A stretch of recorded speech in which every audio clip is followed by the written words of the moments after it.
gentlemen, welcome to another episode of the Wrestling is Cool podcast, an episode of the back of a major WWE premium live event with one of the biggest cards of the year. And here we are just wanting to talk about two dudes fighting over a mask, because that's the one thing I want to talk about today. Sancho, mask versus mask is top of my mind. We'll dive into that and more today. But Sancho, ¿cómo estás? I'm doing well. I'm excited. I feel like my love for wrestling has been refreshed. You know what I mean? What's the command to refresh? What is that key F6. Command? Is it F6? I'm pretty sure it's F6 on a on a browser. It's not Control F4. Nah, nice try. I fallen for that. Almost got me. You did? I fallen for Control F4 like 10 years ago on stream. No. Yeah. Oh no. Yeah, I fell for it. But you know what? Let's just dive into it. I love what you said there right at the beginning. It rejuvenated your love for pro wrestling. I actually tweeted something like that. Now that you'd see it because you're blocked and you're not allowed to see anything that I tweet. I'm surprised you didn't schedule your tweet this time like you do every other tweet you do. So one of the things that I said was, and I said this during the live stream. We'll dive into like the what made this match so beautiful is that. First and foremost, this didn't feel like a WWE produced match. This felt completely foreign. And I know they're in a literal foreign country in terms of not being in the traditional American market that they're in. They're in Mexico. But this didn't feel like it had the bones of and the structure that you tend to see in a WWE match, right? You have watched so many WWE matches. I've watched so many WWE matches. People watching and listening to this podcast have watched so much WWE that you know this is when we're about to go home. This is the middle of the match. This is the feeling out phase. This match just felt entirely, completely different. It felt like it rewrote the traditional WWE format of the match. And I think that's the reason why there were numerous moments where I was on the edge of my seat thinking the match was over, only for it to go for another 10, for another 15, another 20 minutes, because I didn't know where in the match we were. Even when we got to all the Bloodline Rule stuff, it went on for another like 10 minutes because it didn't have the traditional structure of a WWE match. The other thing, Sancho, that I said is, oh my God, I needed this. As a fan, I felt like I needed this match. I needed a match to remind me of why wrestling is cool, because it's been a fairly unremarkable year in general for WWE specifically. AEW's been cooking. But it just sort of feels like this year, more than most years, and let me know if you agree or disagree here, they've been just playing it so safe. Like taking too many tiny little steps as opposed to hitting you in the face with like a cool storyline, as opposed to experimenting with something new. And this felt like it did all of the things that WWE has been afraid to do in 2026. And it did it in one of the most beautiful, emotional roller coasters of a pro wrestling match that I've genuinely ever seen. Somebody asked me, is this my match of the year? And after it ended, I said, give me 24 hours. Because I still think from an in-ring, like the technical graps, that Roman and Punk is better. But wrestling is so much more than that. Wrestling is so much more than just the physicality in the ring. And now that I've had time to digest it, this is the best match of the year. And it might be my favorite thing that WWE has ever produced since CM Punk versus Drew McIntyre in Hell in a Cell. That's where I'm at with it. The thing about that match is that it took, what I said in my review about it was that you and I, everybody knows who's underneath those masks. There's like no denying like that. Like we all know who's underneath those masks. But we bought into the tale. The WWE bought into the tale. Ludwig Kaiser, Chad Gable, allegedly, or now we know it's Chad Gable, they bought into the tale. Everybody bought into the ride. And we're on the ride, they're on the ride, and we're all on the same roller coaster. That's what is that communal experience that we all had. And that's what the fans in attendance experienced as well. Everybody played their part to 100% T. oftentimes you will go like, well, you know, you have your critical hat on, or you could have that what Triple H says, you got to turn your brain off and enjoy the show. But I think it's when they turn their brain off too and believe in their story. That's when everything becomes so much better. And I think that's what was missing. You talked about several years, Santi. I could boil it down to 4 letters, my man. ESPN. Ever since they took over, things have changed a lot when it comes to WWE. It's become more commercialized. It's become more corporate to we go, well, why is Cody Rhodes and Gunther only going 10 minutes? Oh, yeah, they're in that first ESPN hour. Why did Cody didn't lose? Oh, yeah, it's Cody Rhodes on ESPN. With AAA, all those restrictions are off. It's more about the pure art of pro wrestling. And that's what that reminder was, my friends, that wrestling is an art, and pro wrestling is an art that we forgot, that the WWE forgot about that after WrestleMania 40. After WrestleMania 40, it hasn't been the same. And when you look at the other side of the tracks, AEW at Double or Nothing with Darby Allin's run, the way they kind of captured that magic in the lightning in the bottle, that's the same kind of thing, dude. Pro wrestling can be magical if you just commit. And I think what we're experiencing, Santi, in 2026, the big 2-6, is WWE, like you mentioned, hasn't been committing to anything. And that hesitation is getting us frustrated. Yeah. And that we're happy, and I said this in a review, one last thing, is that I go like, you know what? The WWE could have easily screwed this up. Easily screwed this up. It was a slam dunk. You know, I mentioned like a weird scenario that what if they like unmask Kaiser and be like, I'm a Mexican and I'm always a Mexican, right? That's something that WWE could have done. But I was like, just keep it simple. Everything was simple. We all believed in it, and it all paid off in spades. And it's crazy to me that the WWE is like, hey, guys, check out this match we did. Everybody, mask versus mask over here. I'm Luchadorian over here. Going over. Yeah, when WWE kept advertising it on Netflix, it just reminded me of like a kid being like, Mom, Dad, I got an A in school. Like, look at this really great thing that I did. What do you think? I know that like I've been getting C's and B minuses, but like I got an A plus. Check out this awesome thing that I did. Mask versus mask. Now I want everyone to see it. I have thoughts on that, Sancho, and I want to pick your brain about it. I think You want to enter my brain? Be careful. When I enter your brain, I know it's a little funky in there. I don't know what I want to see. Oh, man, musky. I do declare. There's a Zelda like doo doo doo doo. Hey, I have to go through an entire like Zelda dungeon in order to enter this Sancho brain. Careful, brother. I think this is WWE utilizing that lightning in a bottle. Like, oh my God, this thing exploded, took off, insane views on YouTube, social media, universally loved and praised. I think this is WWE angling to sell the rights of AAA to Netflix. Yes. They have sold the rights in Mexico to Fox, but worldwide, it's still up in the air. It's still just on YouTube. It still doesn't have a home. And I think this is WWE being like, now is our time.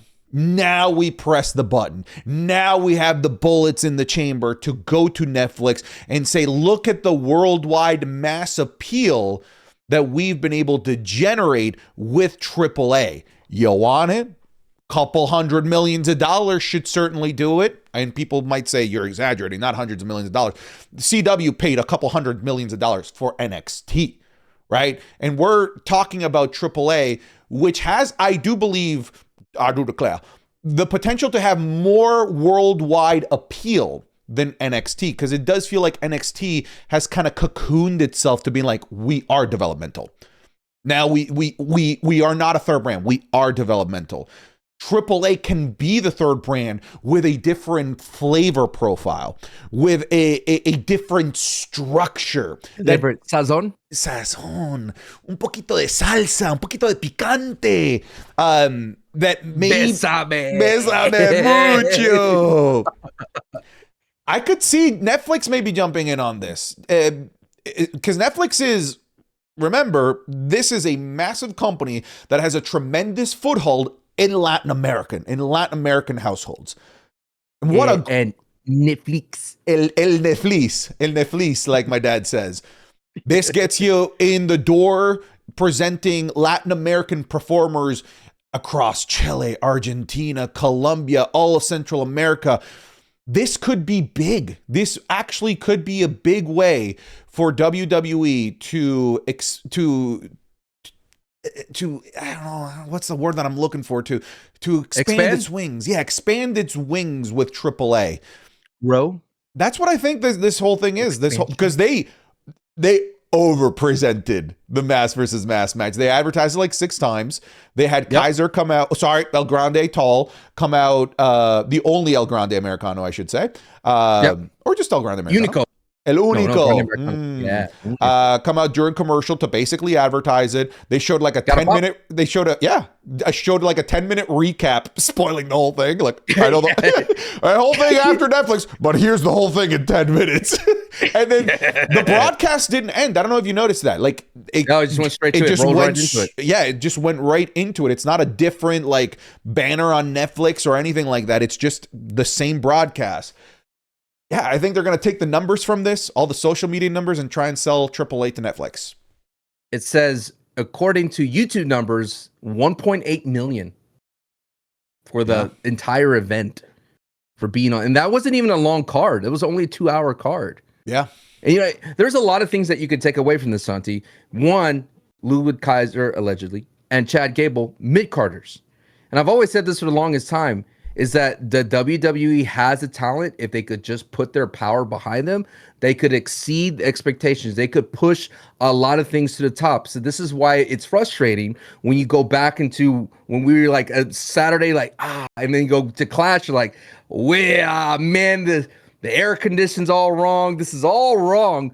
It's because we just came from a place that it showed where it can be. And what I mean is, look at Liv Morgan, right? Liv Morgan could have a feud with some mid-carder out there, and it could matter to the world. The WWE has the ability, the machine, to make some things matter. And when they don't have people doing anything and they're all sitting on ice, you just go, well, what are we doing here, man? And that's where the frustration sets in for the current product. But when you look at what was happening in AAA, everybody was utilized to a T. Even Bimpy, bro. Bimpy became a big part of the story and a big part of the match. Por Bimpy! So like the WWE has resources and they were able to execute. Now I'm going to also state the obvious. The stakes are a lot lower in AAA, a lot lower. And you could argue as well as like not all of the talent roster that AAA had is being used by The Undertaker, right? He's using a very select few wrestlers. They only get in about an hour or two. Wasn't he like an hour, right? It's an hour. It's an hour. Right. And then you add like the commercial breaks. It's like 45 minutes. That's why I love AAA. I can sit and watch it in 40 minutes. And it's like pre-recorded, right? They record like a multiple videos episode. Usually like 3 episodes get recorded. So you get one episode is live and then the next 2 are typically taped. Yeah. Right. So that is like the interesting part about it, the WWE, it's what I mentioned is low stakes because a lot of people are like, oh, let's put Taker in. Take out Triple H, put Taker. It's different. It's a different kind of ball game. Same thing with Shawn Michaels. Like Shawn Michaels in NXT, different kind of booking, different kind of responsibility than Triple H is the creative chief officer. I'm just trying to express that when the AAA was able to do this is because they don't have a Cody or a Roman that needs screen time. They don't have responsibilities to the network like Fox wanting X. Remember when Fox was like, well, we want Roman on SmackDown, so give us Roman. Right? So those kinds of obligations they don't have because they're operated on YouTube. And some would argue that maybe pro wrestling should just live on YouTube because it just gives you that freedom to be able to execute things like this. And I think that plays a huge part into why Mass versus Mass was so successful because it was available for free for everybody to enjoy. And everybody was always telling everybody like, hey, man, yes, this Monday Night Raw stuff with Grande or OG Grande is trash, but go over the YouTube. AAA that's where the magic is. And it took a long time of people to finally catch on board because I'm telling you, if you're a casual fan that watched that match for the first time, knowing like what the Raw was presenting these two, you'd be like, what the hell is going on down here in Mexico? I find it interesting. You're talking about Undertaker and like his booking and maybe he is able to paint a better canvas because he has a canvas to paint on and nobody's breathing over his shoulders like, nope, that's wrong. No, I need you to paint it this way, right? Yeah. But I think there is something to be said. I think we can agree. I think a general statement to say is that the El Grande Americano gimmick is a dead end gimmick that should have been dead on arrival. I don't think that's crazy. From Chad or allegedly Kaiser? Legitimately both. It's just that we didn't know that Kaiser could do the things that he could do with it. Allegedly. I think in WWE's eyes, that was probably a dead end gimmick initially. It was a way to boot Kaiser off too, right? I think so. I really think so. Allegedly. Yeah. But I think there is something to be said about the guy that was kind of given the ultimate dead gimmick, literally and figuratively, The Undertaker being a freaking zombie and making it into the most iconic character, the most iconic gimmick of all time. That is somebody that knows how to take something that was forced on him and given to him and make the most of it, make a legendary, iconic career out of it. So I think it's interesting that what a lot of us saw as a DOA, Dead on Arrival gimmick, was taken by a guy that knows how to take a gimmick from zero to a legendary career, and he was able to turn, with his booking, the El Grande Americano character gimmick into not just a great storyline, but now a Mexican icon. I think that's ultimately what it's going to become. And I do think it is partly the lack of pressure, but I think there is something to Taker's ability of booking. And I think that further shows if you just buy into it, if you are just, if you're given the character of being a freaking rooster, if you buy into it, but the machine buys into it as well, if all of the gears are moving towards helping something get over, if the performer is on board, if the machine is on board, it can work. It 100% can work. They've been doing this forever, dude. I think what works as well is Taker's old school.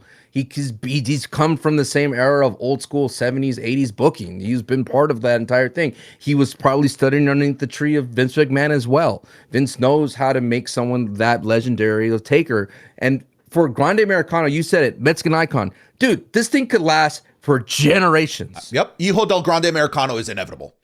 I'm serious. I said that like 7 months ago. And now it's like, brother, this thing is here for centuries. I genuinely believe it's here for centuries. Who's that guy in LFG, that luchador, that NXT guy that showed up? Are we talking about Ilio Lafleur, the French guy? Yeah. Okay. Yeah. Very young. What he could be the Hijo de Grande Dr. Americano Dr. Wagner Jr. kind of guy, Well, maybe it's an actual son of. Wait a minute. There's a love storyline in there. I'm just saying. Long time to wait, brother. Maybe. I don't know. We could get Mini Grande. Maybe. But respectfully, though. Yeah. Rio and Bravo, your time is done. Thank you. You served the Americano. Come on. No. Bésame mucho. No. Bésame culo. No. No, your time is done. It's over. It's over. If it was allegedly, like with Kaiser, got it genuinely over. You remember that interview he did? Was it Bing Bon? With Bing Bon Gon Andrea, right? Yeah. Or Gon Kaiser or whatever. Anyway, that was that moment that the Mexican crowd knew. Oh, this dude's serious. This dude's for real. Yeah, this guy is one of us. He's legit. Yeah, he's un chingón. But Rio and Bravo, your time has come. Come home. I disagree, man. Come why? home. But why? Listen, all right. What's the play? Like, unmask them, let them be who allegedly we believe that they are. They just come back. They just come back as Pete Dunne and Tyler Bate, allegedly. That's not gonna do anything. You know damn well they're not gonna use them well there. They are being used way better in AAA, and we just talked about being able to believe in guys, allowing them to make something out of it. You can't maybe right now, but I'm talking about the performer, about Taker, about the crowd. If you're not buying into it, that's fair. But I'm saying let them buy you into it. Let them take you into the restaurant. I've tried. I'm trying. I think so many you're times. in the minority here. I've been won over by them. I think it's When it's did they the win it over? I'm just what's curious. what When when did you did buy into it? Yeah, when? the like pre-recorded segments of them being in like Mexican cantinas and like having like their really broken Spanish conversations. Like go hit on like your señorita. Oh no, bravito, no. It's working on me. It's stupid. It's silly, but it works in this environment because they're bought in, man. They're bought in. It took them a while though. Yeah, but like It took them a they're while. trying hard, and I am willing to allow them the runway. Because I can see they're actually passionate about what they're doing. It's working. Can I say this? Julio though, with the Timberlands and the camo and It then kind the of body. worked. That was kind of sick. That was kind of sick, right? I said the same thing. I'm like, I was like, oh damn, yo, Julio, this is sick. He looks cool, dude. He looks like a video game boss. You know what I mean? He did. One of the things that we talked about a little bit off the pod, which I think is worth mentioning here, is I had the thought, man, that like this might be the quintessential storyline from beginning to end. Everything that happened in the beginning, backstage, like not off camera stuff, to the on camera stuff, to the culmination of what we saw, that could genuinely be told as an A24 movie. Like if I'm A24, you should be scrambling to buy the rights to this. That is a studio that could absolutely tell this story, and it has. This could be a comedy. It could be heartfelt in every regard. You could treat this like Nacho Libre if you wanted to. You could treat this in so many different ways. But when I look at the structure, like beginning, middle, end of everything that we saw here, how impossible it was for us to get to where we are now. This is a movie. Not the cinema that a lot of wrestling fans like to use. I mean a literal movie. It has the characters, it has the drama, it has everything that could actually be a movie with mass appeal. And it has the ending part, the match itself. Yes. Yeah, we've seen the culmination of it. We don't need to tell the story of him winning the AAA championship. Well, but there's like a really awesome thing where I love movies that build up to the match, build up to the tournament, build up to the final moment. Like what are we talking about? Mighty Ducks. Sure. Marty Supreme. Mm-hmm. You see that movie? I have. What's the Rocky? Why am I blanking here? The Monstars. The Space Jam. Space Jam was about the game, brother. It's about the game. About the game. I like it. I think I agree with you on that. They could totally build out this universe if they wanted. They have something on their hands, but you know what's odd to me? That the WWE is, I've never seen the boat move so fast. The cruise ship moves so fast and change direction so quickly. Have you? Have you ever seen the WWE go, oh, wait a minute. Let's change direction so fast, like immediately? Never. I mean, like, are you talking about like how much they advertised it? No, course correction. It feels like they're course correcting. Correcting. Sorry, you explain that to me a little bit more. So it feels like the moment that the mass versus mass ended, that the WC, wait, we're going to put all of our weight behind this now, and turned on the switch and flipped everything around. Have you ever seen them like just boom, all of a sudden right off the gate like that?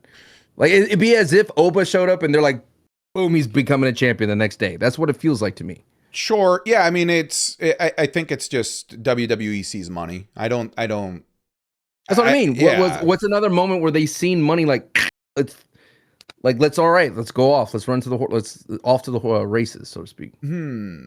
I mean, it's a good question. I would say, and it wasn't as fast. That's the thing, though. Like I'm thinking like Daniel Bryan's Yes Movement.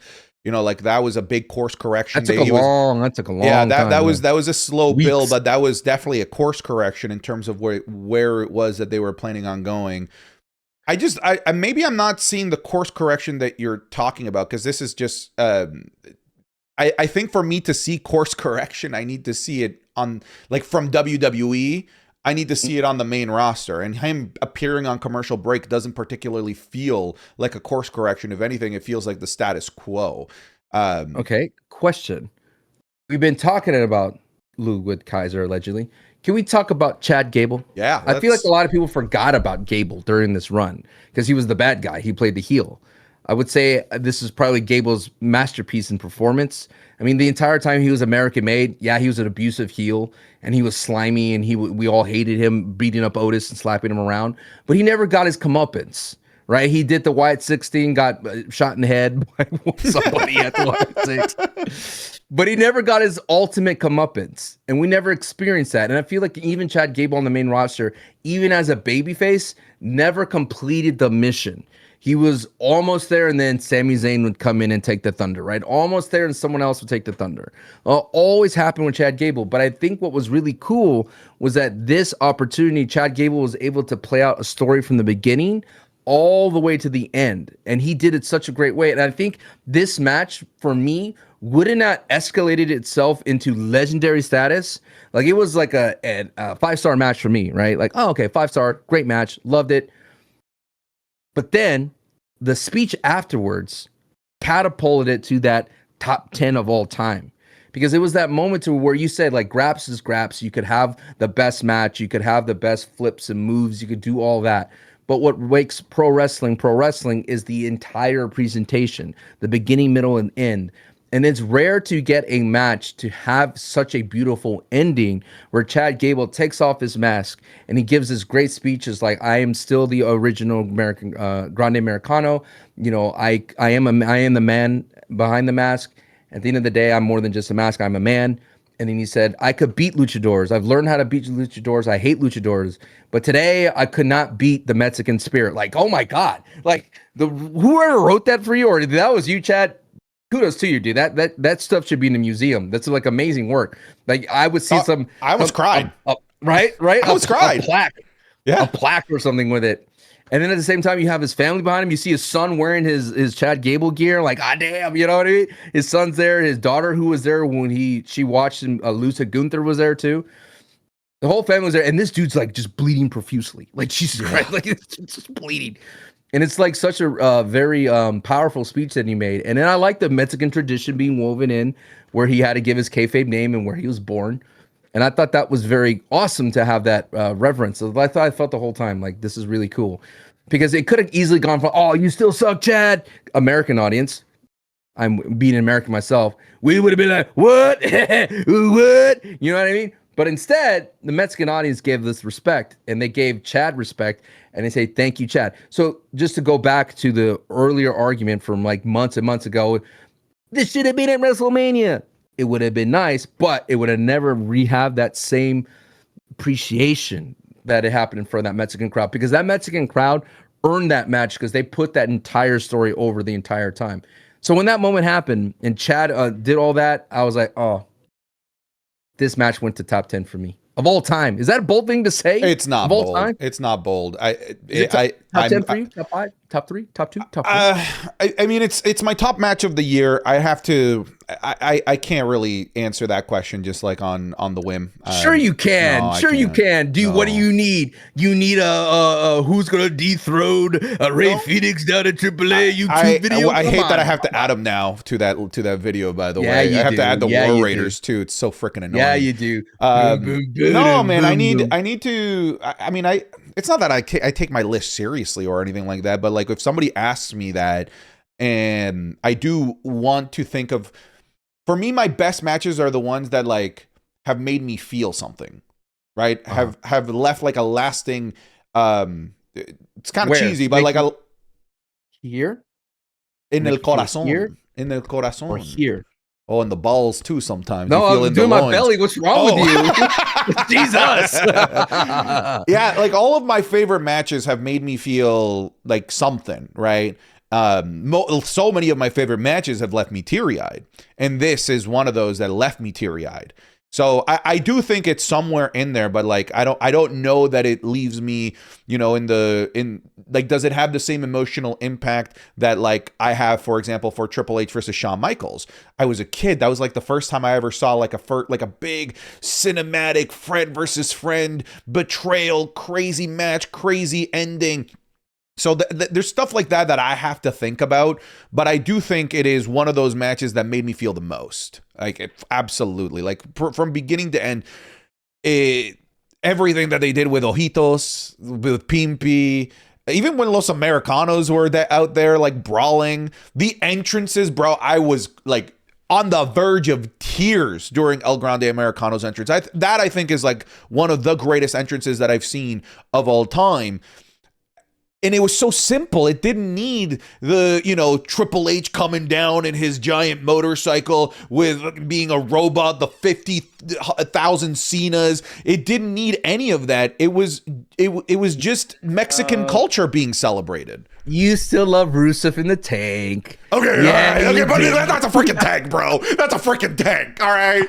That's a freaking tank. That's different. Wait, Rusev played with that flag. Oh, man, to the Russian national anthem. I'm like, damn, bro. Holy. Okay, that's a sick entrance. Yeah, grand Dios over the top entrances can be sick, but this wasn't that. This was just a celebration of a guy that embraced Mexican culture coming out and looking as traditional a Mexican as you can be, while also always telling the message that a Mexican can be born wherever he damn well pleases, coming out to the spiritual anthem of Mexico, Cielito Lindo, while having everyone in attendance serenading him, is just beautiful, like genuinely beautiful. That's what I mean. Like, this is like movie stuff that would get the average person that doesn't know about pro wrestling tearing up as well. Is it kind of give you that Bad Bunny vibes? It's different. No. It's the same thing. Like his no. It's a little bit different. I think Bad Bunny's was it's got like some of the same bones of like, because he actually, it's different though, because he actually is Puerto Rican. He is a Puerto Rican icon. El Grande Americano, we saw the journey of him embracing Mexican culture, being accepted by Mexican culture. And this seemed, even though we were about to go into the climax of the actual match of the story, that entrance to me seemed like the climax of the story of Kaiser becoming Mexican, of embracing Mexican culture and Mexican culture accepting him. Allegedly. You don't want to get in trouble. Allegedly. I love that entrance. I think, and even freaking Chad Gable's entrance was so sick too. I don't know. I still believe in the final boss, dude. That one, the dude came down. Oh my God. What is your favorite movie? A Michael Bay movie? You want more explosions? You want fire? Dude. You want Transformers is so sick. Transformers should have won an Academy Award. I'm sorry. You're sitting here. Let me see. Let me look for reactions. Oh, you deleted them like a bitch because you were afraid of the WWE. You were all tingly. You were so excited about The Rock. You were like, look at this. Come on, I'm sorry. I've grown up and become a more artistic brain. All right. I like subtle now. Because they boxed you out. They kept you out of the play. They kept you out of the... Speaking of box you out, Danhausen, don't do Curse them, Dan. Do it. I know you watch our pod, Dan. I've seen you like our clips. I see you like our clips on IG. Please, Danhausen, I'd give you any human monies you want, brother. Don't want to be curse him. What I do? Curse him. No. Here's a question for you. Yes. What's next for Chad? Like, that's what I was going to say. WWE machine wise, old poor Chad. He's just to go through a lot. It's like he was a successful overseas internationally. Now he's going to be back in the main roster on the American side. How can you push him, dude? Everything looks so crowded. It is so crowded wherever he is. Can he do an open challenge? Yes. The delegation likes to call Santi wrestling is cool. So I do declare. Yes, sir. What started this journey for Chad Gable in the first place, Your Honor? His hatred for luchadors, sir. When he lost to who, Your Honor? I believe he was losing to a Rey Mysterio.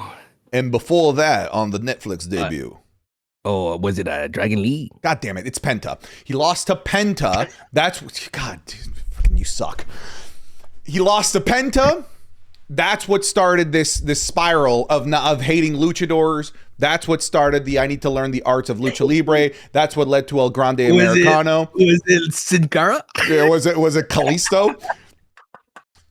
lucha.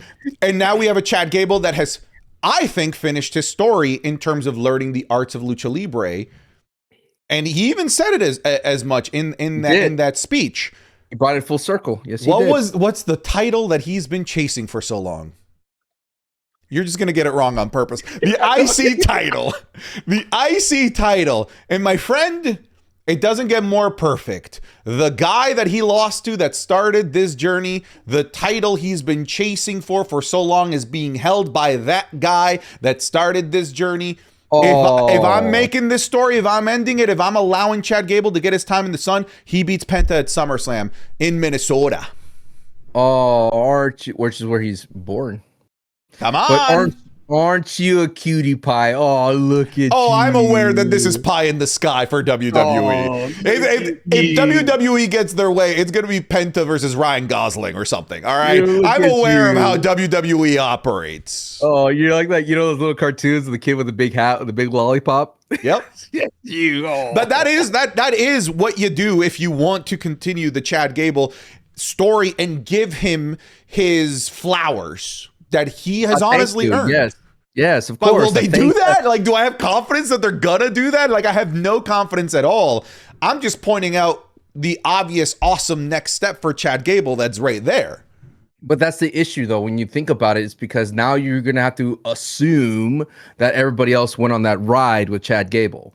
That's the main roster. And I think that's why there was a big point of getting this match on Netflix's eyes and getting this match in front of the casuals to let everybody know, like, dude, this is also Chad Gable's story that we are going to push forward going on the main roster. It's not going to be like, oh, where's Chad Gable been? Chad Gable's been gone for months. No, instead it's like Chad Gable went down to learn the arts of luchador, became OG Grande Americano. Now he's here to beat Penta. I like that logic. But again, who else is in that IC title? Rusev? Ego? It's packed. It's packed. I don't disagree. I'm not saying it's going to happen. I'm just telling you. I just presented the argument of what makes sense. You present what we do a lot here at Wrestling School, Santi. Logical story booking. Which is a bad idea. It's a bad idea. But does that give you, like, you look bummed?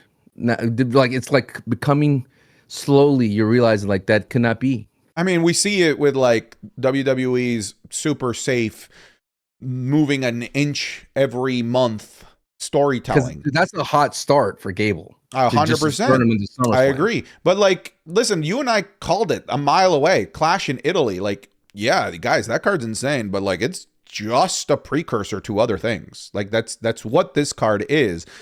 And it was a card that they took no risk in, like really no risk at all. Mostly all of the safe options. Brock won so that we can get that big match later on. Sol Ruca, I mean, that's so obvious. Give Sol Ruca the title, the next generation, Becky Lynch. Yeah, like yeah, obviously.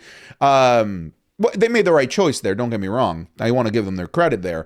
Gunther and Cody Rhodes is a freaking joke. Like the safest, most inorganic, most soulless like wrestling finish that I've seen in a PLE in a long time. Roman and Fatu was awesome. I really liked the match, but like that's as safe of a result as you could possibly get. Like, because the other result, guess what? It's not safe. The other result requires creativity to get over. The result of Jacob Fatu winning, becoming the head of the table, forcing the Usos to comply, that is creatively dangerous.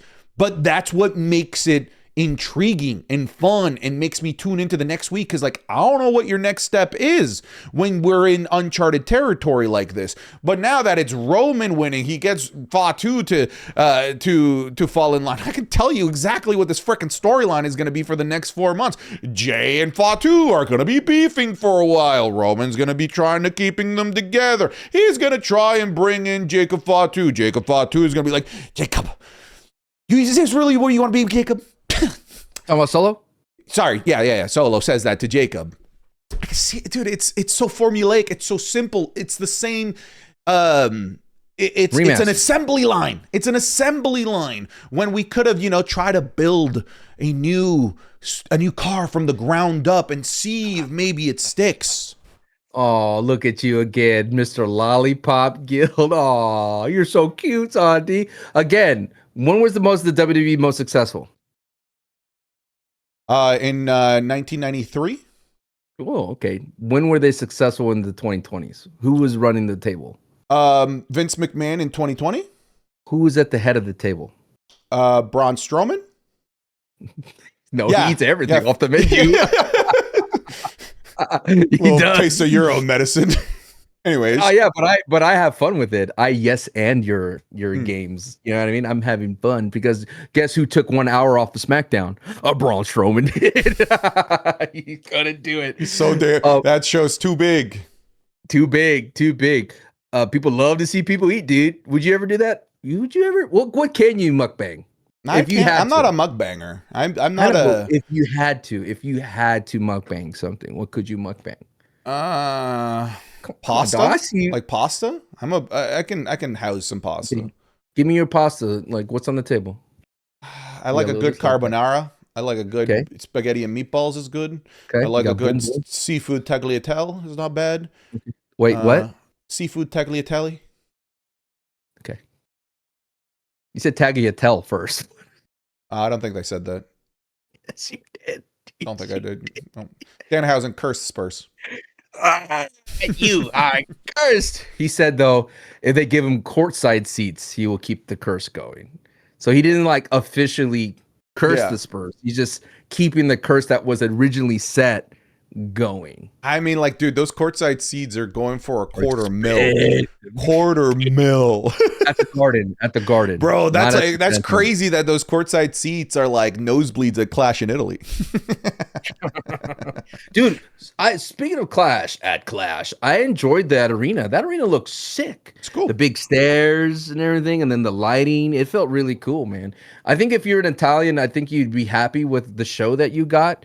Because it gave you, like, basically I was telling people, especially that Roman and Jacob match, I was like, look at Roman. This is people who were experiencing the Bloodline storyline, have yet to get Roman in their neck of the woods, and now they're getting Roman in their neck of the woods, and they're excited for Roman. Here in the States, we'd be like, Roman, yeah, sure, right? We'll do all that. But, man, they were 100% loving OTC. Dude, it was like the first European match for Lesnar in God knows how long, too. And they were singing his song.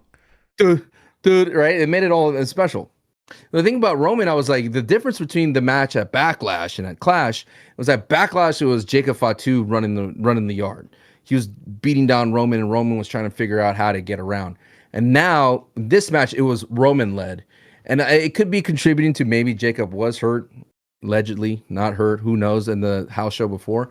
But it felt like it was all about Roman, and Roman doing 80% of the offense, and then Jacob Fatu finally like trying to do something. But anytime he locked in the Tongan death grip, he would, Roman would just go like this, no,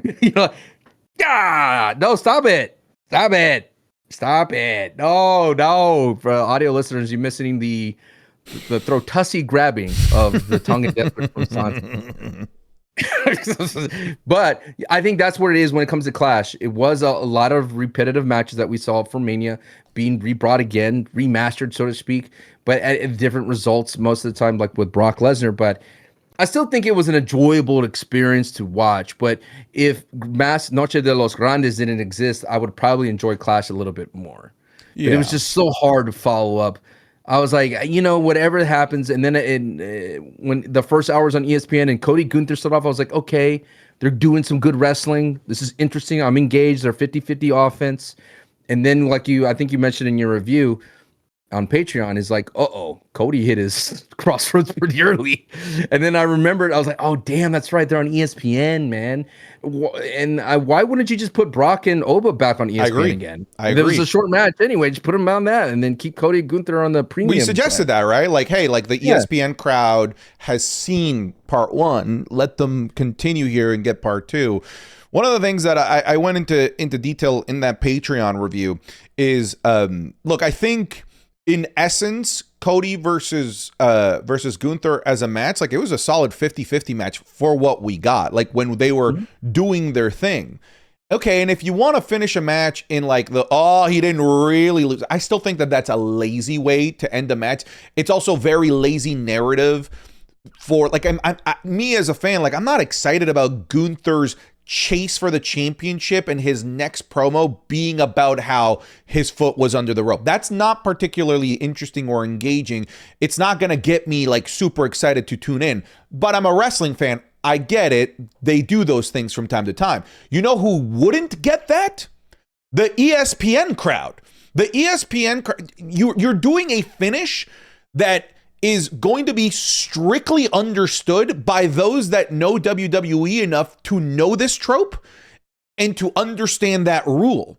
Now you're doing way too confusing of a technical finish that is understood by the hardcore wrestling fans that would have already bought your show, by the way, in front of the casual ESPN crowd. That is not an exciting way to end that match in front of the ESPN crowd. If you still, if you were time constrained by Gunther, because of the first hour, you needed to find a better way to get out of there, or simple, as we're suggesting here, don't put that match in the first hour to begin with. I didn't like the finish, but I think that finish would have been better received as the third match, as opposed to the opener of Clash in Italy. Make it and put it exclusively in front of the wrestling fans that understand that trope, as stupid as it is, as lazy as it is, but we understand what that trope is and where it's going, as opposed to putting it in front of the crowd that's tuning in because like, I got nothing else to watch. Let me try out this wrestling thing. What is that finish? What does that even mean? I think I'm good. I'm moving on. Plus, no one likes it when the decision's in the referee's hands. Not even as casual sports fans. No one likes that. I agree. And on top of that, the next match had 2 feet on the rope moments that the ref's like, I see it because I'm not stupid and I have eyeballs. Oh, man. Hey, tough week for putting foots on ropes, huh? Oh, tough week. Dude, B-Fab was like, woo. She was struggling. Yeah. And then Paul Heyman was too. Yeah. So what happens when you release Tongaloa? That's what happened. Yeah, man. Releases like the miasma of botching. Yeah. It's still in the air, man. It's like a nuclear wasteland around Tongaloa and anything that he may have touched or anything he could have done. But how did you feel about Cody Rhodes and Gunther and how that ended? I think it's just the nutshell of it all is that it's just on ESPN, and that really rubbed me the wrong way, because then it becomes the booking changes. It's predetermined. It's like, I know everything's predetermined, but it feels like it's made from a decision higher up than Triple H. Oh, we got to make Cody look good here. We got to get Cody to win. When Gunther has been, like I mentioned in my prediction, is we've been waiting for this payoff for John Cena. I just feel like that's a poker chip that's never going to get cashed in now. I think they lost the poker chip, bro. I think Gunther was walking around with that poker chip. It fell out of his hands and it like rolled into the sewer grate. He was like chasing it. No. I think it's gone. That's what I mean. It's just like, it sucks for Gunther. Like, where does he go? We mentioned that. Where does he go? He's going to go. He's going to be the next Drew McIntyre. Cody, you lucky Cody. I had you, Cody. I had my foot. Cody. And then I'm like, man, that's not what I wanted.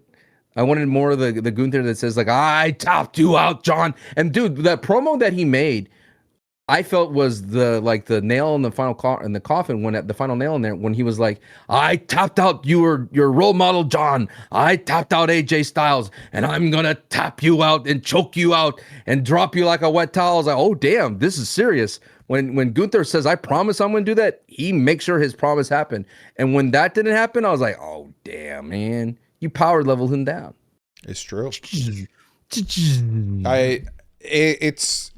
That was the big concern for a lot of us going into Clash. Like, it feels like a dead end for Gunther if he doesn't win.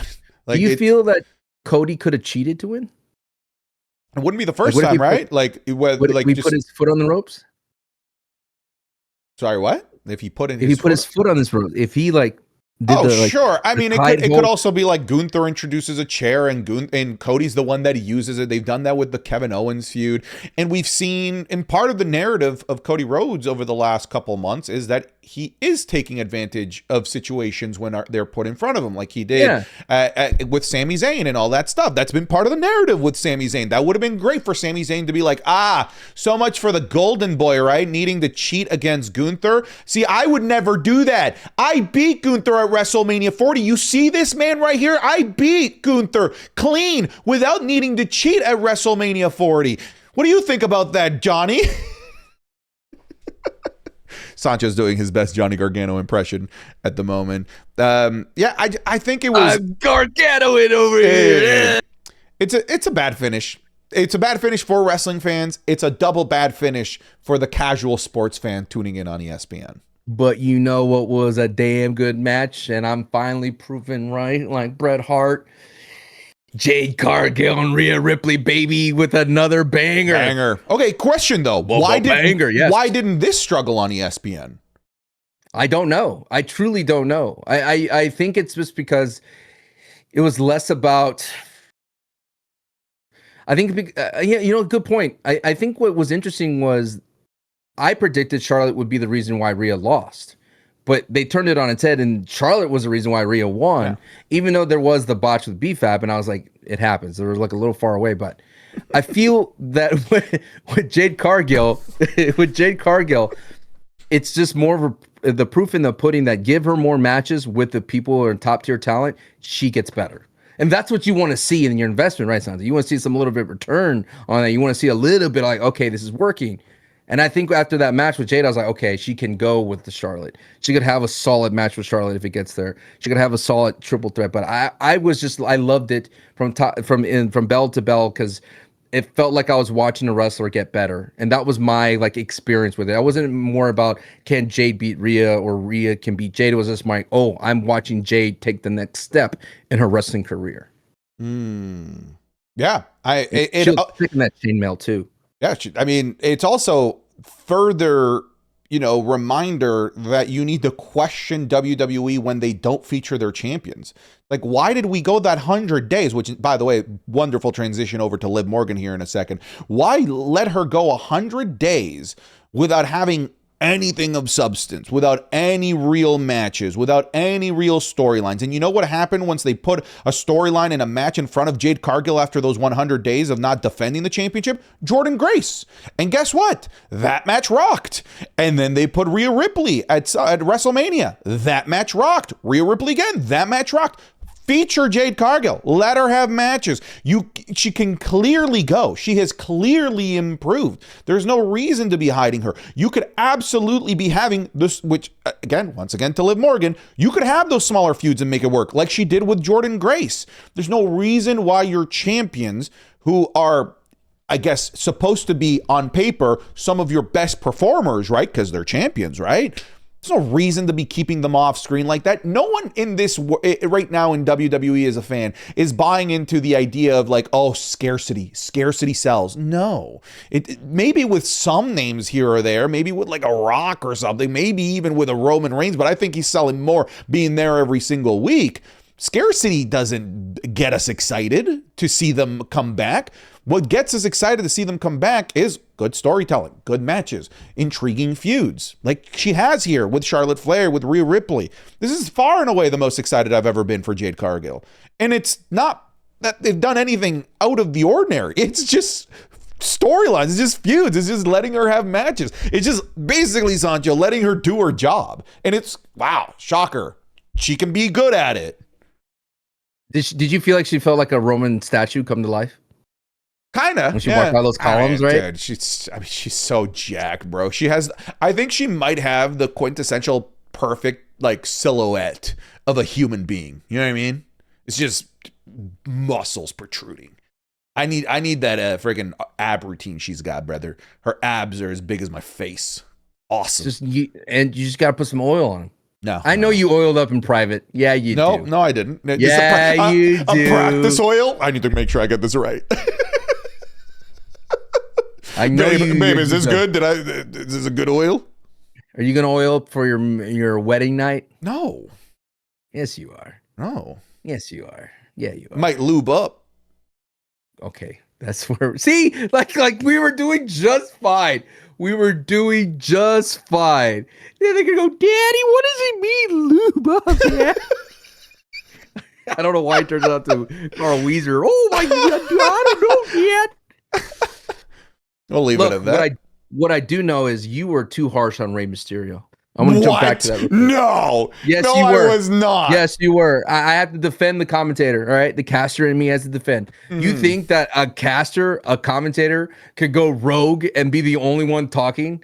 That's not possible, Salty. I hate to brace your bubble. There are so many fail-safes in a production to stop a caster from doing all of that Ray did. I think, personally, in my expertise, they were asking Ray to say stuff, and the only thing Ray didn't probably execute properly was he didn't know what to say because he didn't want to say anything. And they're like, Ray, can you say something? Oh wow. This is nice. It's not Ray's fault. That's all I'm saying. It's not Ray's fault. It is, because he should just be able to say better stuff because he's been an on-screen performer, improviser for like 30 years. What if he was speechless? He was watching beauty in front of him. It's not Vince McMahon in his ear screaming at him. He basically is the god of AAA Mexican Lucha Libre. If he doesn't want to say anything, don't say anything. Who there could force Rey Mysterio to do anything? Undertaker? Nobody. Undertaker. No. If anybody knows to keep quiet in that moment, it's Taker. No. This is Rey Mysterio. And if it is Rey Mysterio, he was forced to say stuff. Fucking say something better than, oh, that's sad. Like that doesn't add anything. Oh wow, look at him. I know. It is Dude, Chad. I'm not kidding. One of his lines was literally, wow, look at him. How does that add anything, Ray? Leave him alone, dog. He's a Hall of Famer, dude. He's the general manager, overcome with emotion. To clarify, we are talking about the speeches and the unmasking. He can have his little Rayisms in the match or whatever. Like, remember when he was just like, I got a D- in history, but like, what happened with the Vikings? We're like, what no one responded to him because they're like, what the fuck do you even do with that? That's funny during the matches, but he was actively ruining the beauty of the final moment. They could have just muted this mic if they didn't want him to talk. It's not that hard. I mean, there's producers, there's directors. I just know from experience, you can't go rogue. You think you can go rogue? Say something better. Say something better, Ray. If you put into that situation, say something better. I figured this out. You're a Mysterio hater now. Oh, stop it. You hate Ray and you hate Dominic Mysterio. Yes, you do. You hate Dom. I immediately, before we go on, you're like, oh, you know what? I cannot wait till Grande Americano beats Dominic Mysterio for the El Campeon. That's what's going to happen. The Mega Campion's going to be. Look at you. What happened to you, dude? You used to be nugget eating, used to be mustache twirling, greasy mullet loving, Dom lover. What happened? I mean, look, I still am a big fan of Dom. The problem, you're not. Yes, you're I not. am. Yeah, I am. No, you're not. No, Danhausen, curse the Spurs, Danhausen. Is it because he beat your boy? He beat your boy in San Diego, and you saw it in person? It's because they're not using him. I mean, it's funny. We're talking about this. He literally had this whole in character interview about like, I don't get why they're not using me. That's the fundamental problem. Like, Dominic Mysterio is at his best when he is a presence on a weekly basis, but like, he is a presence like every 4 weeks, every episode of Raw. Now he's just this like background character. He's turned into Carlito, where he's just playing 2K basically, which, funny enough, did you notice that in the 2K it said Oba versus Dominic Mysterio? Maybe Dominic Mysterio wins his King of the Ring qualifier. Who knows? But no, I'm not a Mysterio hater. I'm a Rey Mysterio commentary hater. I'm a Rey Mysterio being the worst translator of all time, by the way. The AAA, it'll be a promo. Qué gusto estar aquí en frente de toda mi gente aquí en México. Es un honor y tengo tanta emoción. Estoy a punto de llorar a frente de mi gente. Rey will be like, he's happy to be here. It's like, what is that translation? He spoke for 3 minutes and your translation is 2 words. Anyways, why don't you sucked. Why don't He you do it? sucked. I do Why- in my live streams, and I'm way better Why don't than you get- him. Why don't you do it for the broadcast? Call him up. Call up. Hey Ray, is that what you want me to do? Hey Nope. Ray, Call Mr. Calloway, Mr. Taker. Why don't you come on down to Austin, Texas? He lives here. Bye. Dude. I'll take you to his mansion. If you knew where Taker lived, would you knock on his door? Like, Yeah, he lives 6 no, feet you under. wouldn't. No, I'd be scared. I'd be like, man, what if he's in gimmick? I would go there on Halloween. Oh, that'd be fun. Yeah. Yeah. Yeah. And then he'll be like, you're 40. What are you doing here? I would dress up like Biker Taker, though. Yeah. Big Evil. Lesnar Oba. This is interesting. We're pretty much, I would say, guaranteed match 3. Brock mentioned we're 1-1. Oba said Which we're 1-1. equals what? Which equals you're done, bitch. It's like, no, it doesn't. It's nice. Steiner math, brother. What is that Steiner math, Lesnar? I died laughing at that. I'm glad you brought that up. So Brock mentioned they're 1-1. Oba mentioned they're 1-1.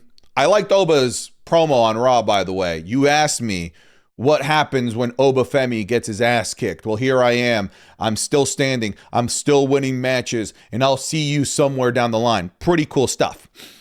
Tell me your thoughts on this match as somebody that's been put into the Oba, as somebody that's now on the Oba train, but also somebody that, like me, recently watched Brock Lesnar versus Roman Reigns WrestleMania 34 that also had this many insane amount of F5s.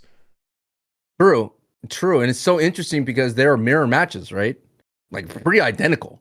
If you really think about all those times that Roman would kick out of it, though. Yes, but one went on for 15 minutes. This stayed here for 6, and I think that's a big, important differentiator between the two. And another one is that it wasn't from an overly pushed wrestler that everybody hated. Yes, and it wasn't WrestleMania, and it wasn't. We don't want Brock to win, but we also don't want Roman to win. There's obviously a lot of things that worked against that WrestleMania 34 match, but I have to point out the self-hypocrisy of me being okay with Oba kicking out of all the stuff that he kicked out of, but me not being okay with Roman kicking out of all the stuff he kicked out of. I have to point it out. It's self-hypocrisy. Yeah, you should watch it on Match Club because he was mad the whole time. You were seething. Dude, it's fresh. It's one of the most frustrating matches I've ever seen on Match Club. Patreon.com/SantiZab. But you did watch Brock's Barnyard Brawl, and you were excited about that. Dude. Cinema. But listen, El Grande Americano, Máscara por Máscara, Barnyard Brawl. It's a little bit higher than that. Hard to get past Shrek and Donkey, dude. I feel that with Brock and Lesnar and Oba, I want to get a temperature check since you like checking my temperature with the thermometer in my butt. How do you feel about as being the Oba stand, him losing here? And are you concerned as the leader of the Oba train, the general populace? Did you see people leave the train after this? Because I think that WWE did a great job at protecting Oba. Is most importantly. Yeah, they tried a little hard there. Yeah, for sure. And I think that what got me like, okay, it is still a little hard. I was going to say what you said. When Oba stood up from the Kimura lock, that's when I was like, oh, okay. Okay. Because that's broken arms before. And then at the same time, when he literally stood up after the F5 to the table, he just stood up like Michael Myers. Michael Myers, right? Still, I think it accomplished what it needed to do to keep people on the train. It's not like, oh, WWE is booking him incorrectly, I'm out. And then they solidify that after his King of the Ring qualifier match, the Fatal 4-Way, where he's by far. I keep telling people brand splits to go away because look at the fun times we had with Carmelo and Solo Sikoa. The fun times. Look who's the kid with a lollipop now. Yeah, I had so much fun. And then Solo hitting him, and they going immediately doing that. Like, come on, dog, you need Solo more. So okay, Solo, and then it was fun seeing just Penta and Oba in the ring together. Like I was like, this is fun. This feels like I'm putting together matches on 2K. You know, that's how exciting it was. But they kind of stamped that like, no, Oba's fine. Like, don't worry, everything's fine. The train's still going where it need to go. Be cool.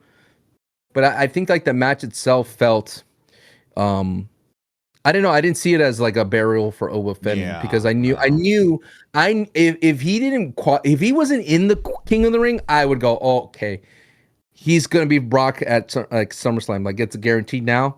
But now that he's still in King of the Ring, and that he had a great performance, and we got like the most ever of Oba on the weekly television, and we saw like what we got a little taste of NXT, a little taste of NXT Oba. I'm like, he's fine. Yeah, no, I think he's more than fine. Yeah, I mean, I said as much in the previews that you and I did prior to Clash in Italy. I'm like, I'm fine with either result.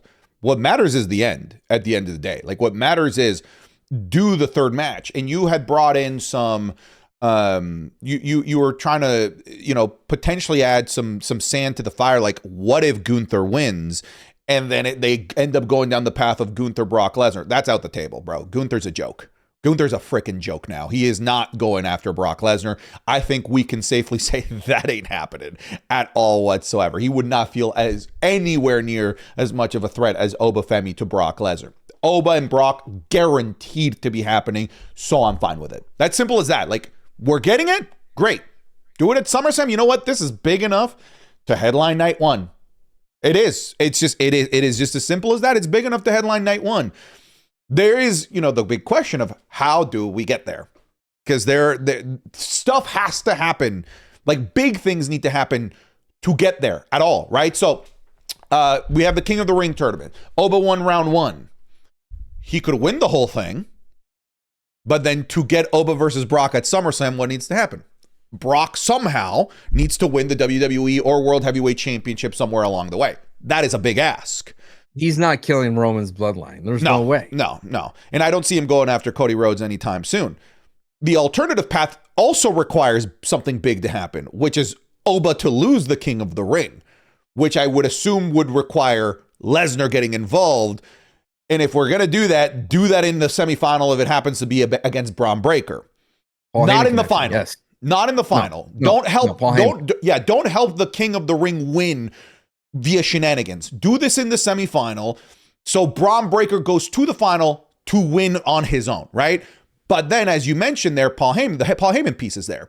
Because then Brock Lesnar will probably disappear if he attacks Oba during that match. But then we now have a feud and a story to tell while Brock is away between Heyman and Oba. And that's our catalyst. That is our long-term storytelling to get us to SummerSlam. But that also, Sancho, that requires a lot to get there as well. So it's not just as simple as, oh God. The Night's Watch by saying long-term storytelling. Brother, did you see that big segment he had with Adam Pearce? Oh, come on. Yeah, come on, Santi. Come on. Okay, but like Sancho, if he has such a problem with the bloodline, why doesn't he do something about it? Why doesn't he interrupt Roman? Why doesn't he go deal with Roman? He's just bitching. What did Roman say after his big victory? Whose names did he say? You mentioned LA Knight. You also mentioned Royce Keys, by the way. Well, yeah, they're feuding with the thing. We'll get there. I just wanted to give you a little tease, a little taste. Oh, like they did for the mask. Stop, mask versus mask. Let me give you a little taste. Here's the whole thing. Yeah.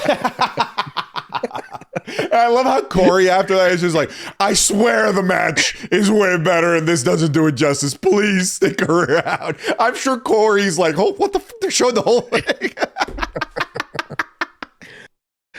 Well, going back to Oba in the long story to storytelling with Brock Lesnar and Paul Heyman, I like that idea because more promos to Heyman, thumbs up for Oba because he showed that he can hang, and I'm all for it. And I like I said, like I think I've said this a long time ago, nothing matters until Oba at SummerSlam, and so far he's had some big moments, and I'm excited to see him progress. Or you ask how we get there.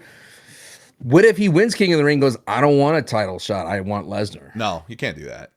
Yes, you can. No. That's such a Sancho booking. You can't do that. You remember when someone wins the Royal Rumble and what do? I could place you, but I know someone else that could beat you. Just smell. Yeah, no, we're not doing that. That's a terrible idea. No, it's Oba wins, and if he does, you got to find a way to give the title to Lesnar, or Oba doesn't win because of Lesnar. And I think it's simpler if Oba doesn't win because of Lesnar. And not that it fully does it, but like him not winning King of the Ring does kind of humanize him a little bit. Like, okay, he isn't just this unstoppable Terminator. There is something out there that prevents him from just being able to run rampant through WWE and win everything in just a couple of months. And it delays the further gratification of him eventually winning the world championship. I do think, as the Oba Stan, as you called me, I think Oba's got to get eliminated from this thing because of Brock. I did say that I'm happy that Oba lost there at Clash. Because then it felt like, his booking opens up to more. And it did literally the next week. The next week, then his matches weren't 2 minutes. It was a solid, really fun 15-minute match. That is the biggest silver lining. He lost. Okay, what's the silver lining? That he lost. Now that's gone. Like that mystique, he can't be beat. Oh, he can't look weak by going more than 2 minutes with something. No, that's gone. Now he can just be Oba, and Oba rules. Oba's awesome. NXT Oba is what we want. NXT Oba is what I want the use and the more like I only watched main roster stuff people of the world to see. That's the Oba that everyone that coming out of NXT was sold on. Now you're getting it. And then he had that stare down with Talatonga. That was kind of cool, actually. Dude, and then he threw him like yesterday's garbage. Yeah, Talatonga stock is moving up slowly. It is. It's a slow burner. It is. It's kind of reminding me of, funny enough, multiple times we brought him up, Braun Strowman. And how his stock just kind of kept going up when he was the big, scary, imposing figure of the Wyatt family, right? And it's like, oh, yeah, like that's it. He stepped in. Now we back off because we don't want to mess with that guy. And Tala can move. Tala can wrestle. Tala's good. Tala can sell. I mean, notice that? Like, he's a good seller. He'll make your offense look really good as well. And I think in this kind of like inside baseball, but I think it is the hair. He's really good at whipping the hair. He's really good at whipping the hair. And you know who's helping him the most on SmackDown? The Wepa King, dude. Wah, wah, wah, wah. Putting him over, dude. 2 pins. Doesn't it feel like a Halley's Comet, cosmic event? Something we'll never see again. So we need to take it in, Yeah. Take it in, man. That the Wepa versus colliding with the MFT vortex. What sucks in what?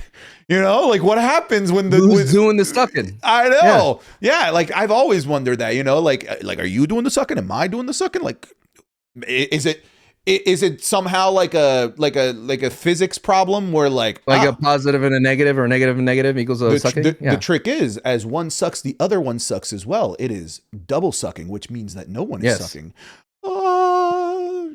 It's physics, man. You wouldn't understand the general relativity of sucking. You wouldn't understand. I like whatever's happening. The King of the Ring entire thing is nice. But we still have more matches to talk about Clash, don't we? Soruka, Becky Lynch. What'd you think about this? Yeah, I mean, decent match. It needed to happen. Yeah. It needed to happen. Did you notice that they slowed down the Soul Snatcher? They had to. Yeah. She had to double check. I was fine with it. I was fine with it too. Just get it right. Just get it right. Yeah, they slowed it down. It was a more sure-footed, like you ready? I'm ready. Okay, now I go.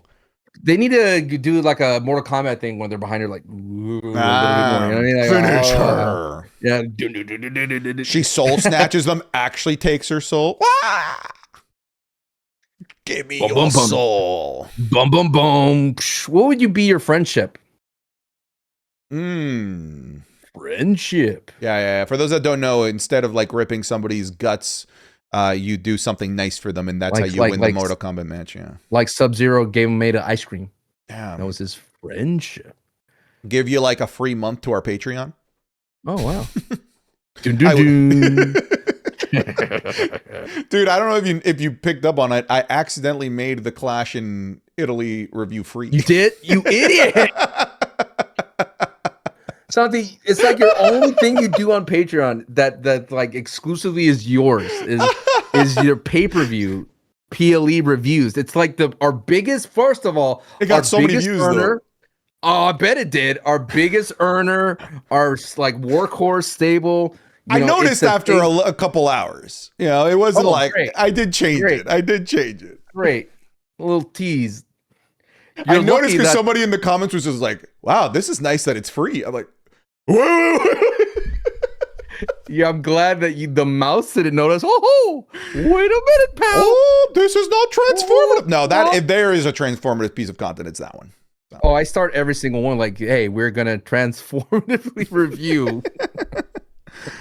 I go through so much faster the SmackDown reviews just to like I encourage people like go check out the promo. I kind of review summarize said promo. I'll say like I've condensed the review down to like 30 minutes, like the raw reviews. Yes. Just because like I am afraid of like showing too much footage now. Because the mouse, man, it gets you. Roman Reigns and Jacob Fatu. I kind of already gave my thoughts on like, I thought the match was good. It was exciting, good spots. I like the Roman working the hand with the toolbox, which was a later storytelling with him being able to easily get out of the tongue and dick grip. But I think to me it's just such a cookie cutter result, and I think it led to a very cookie cutter segment on Raw. What are you laughing at? You good?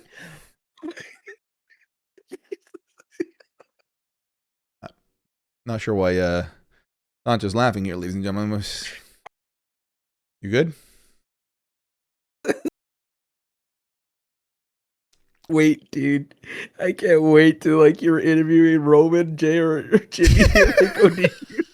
Did you really call our most sacred Haku submission hold that we have in our family the death grip, the dick grip?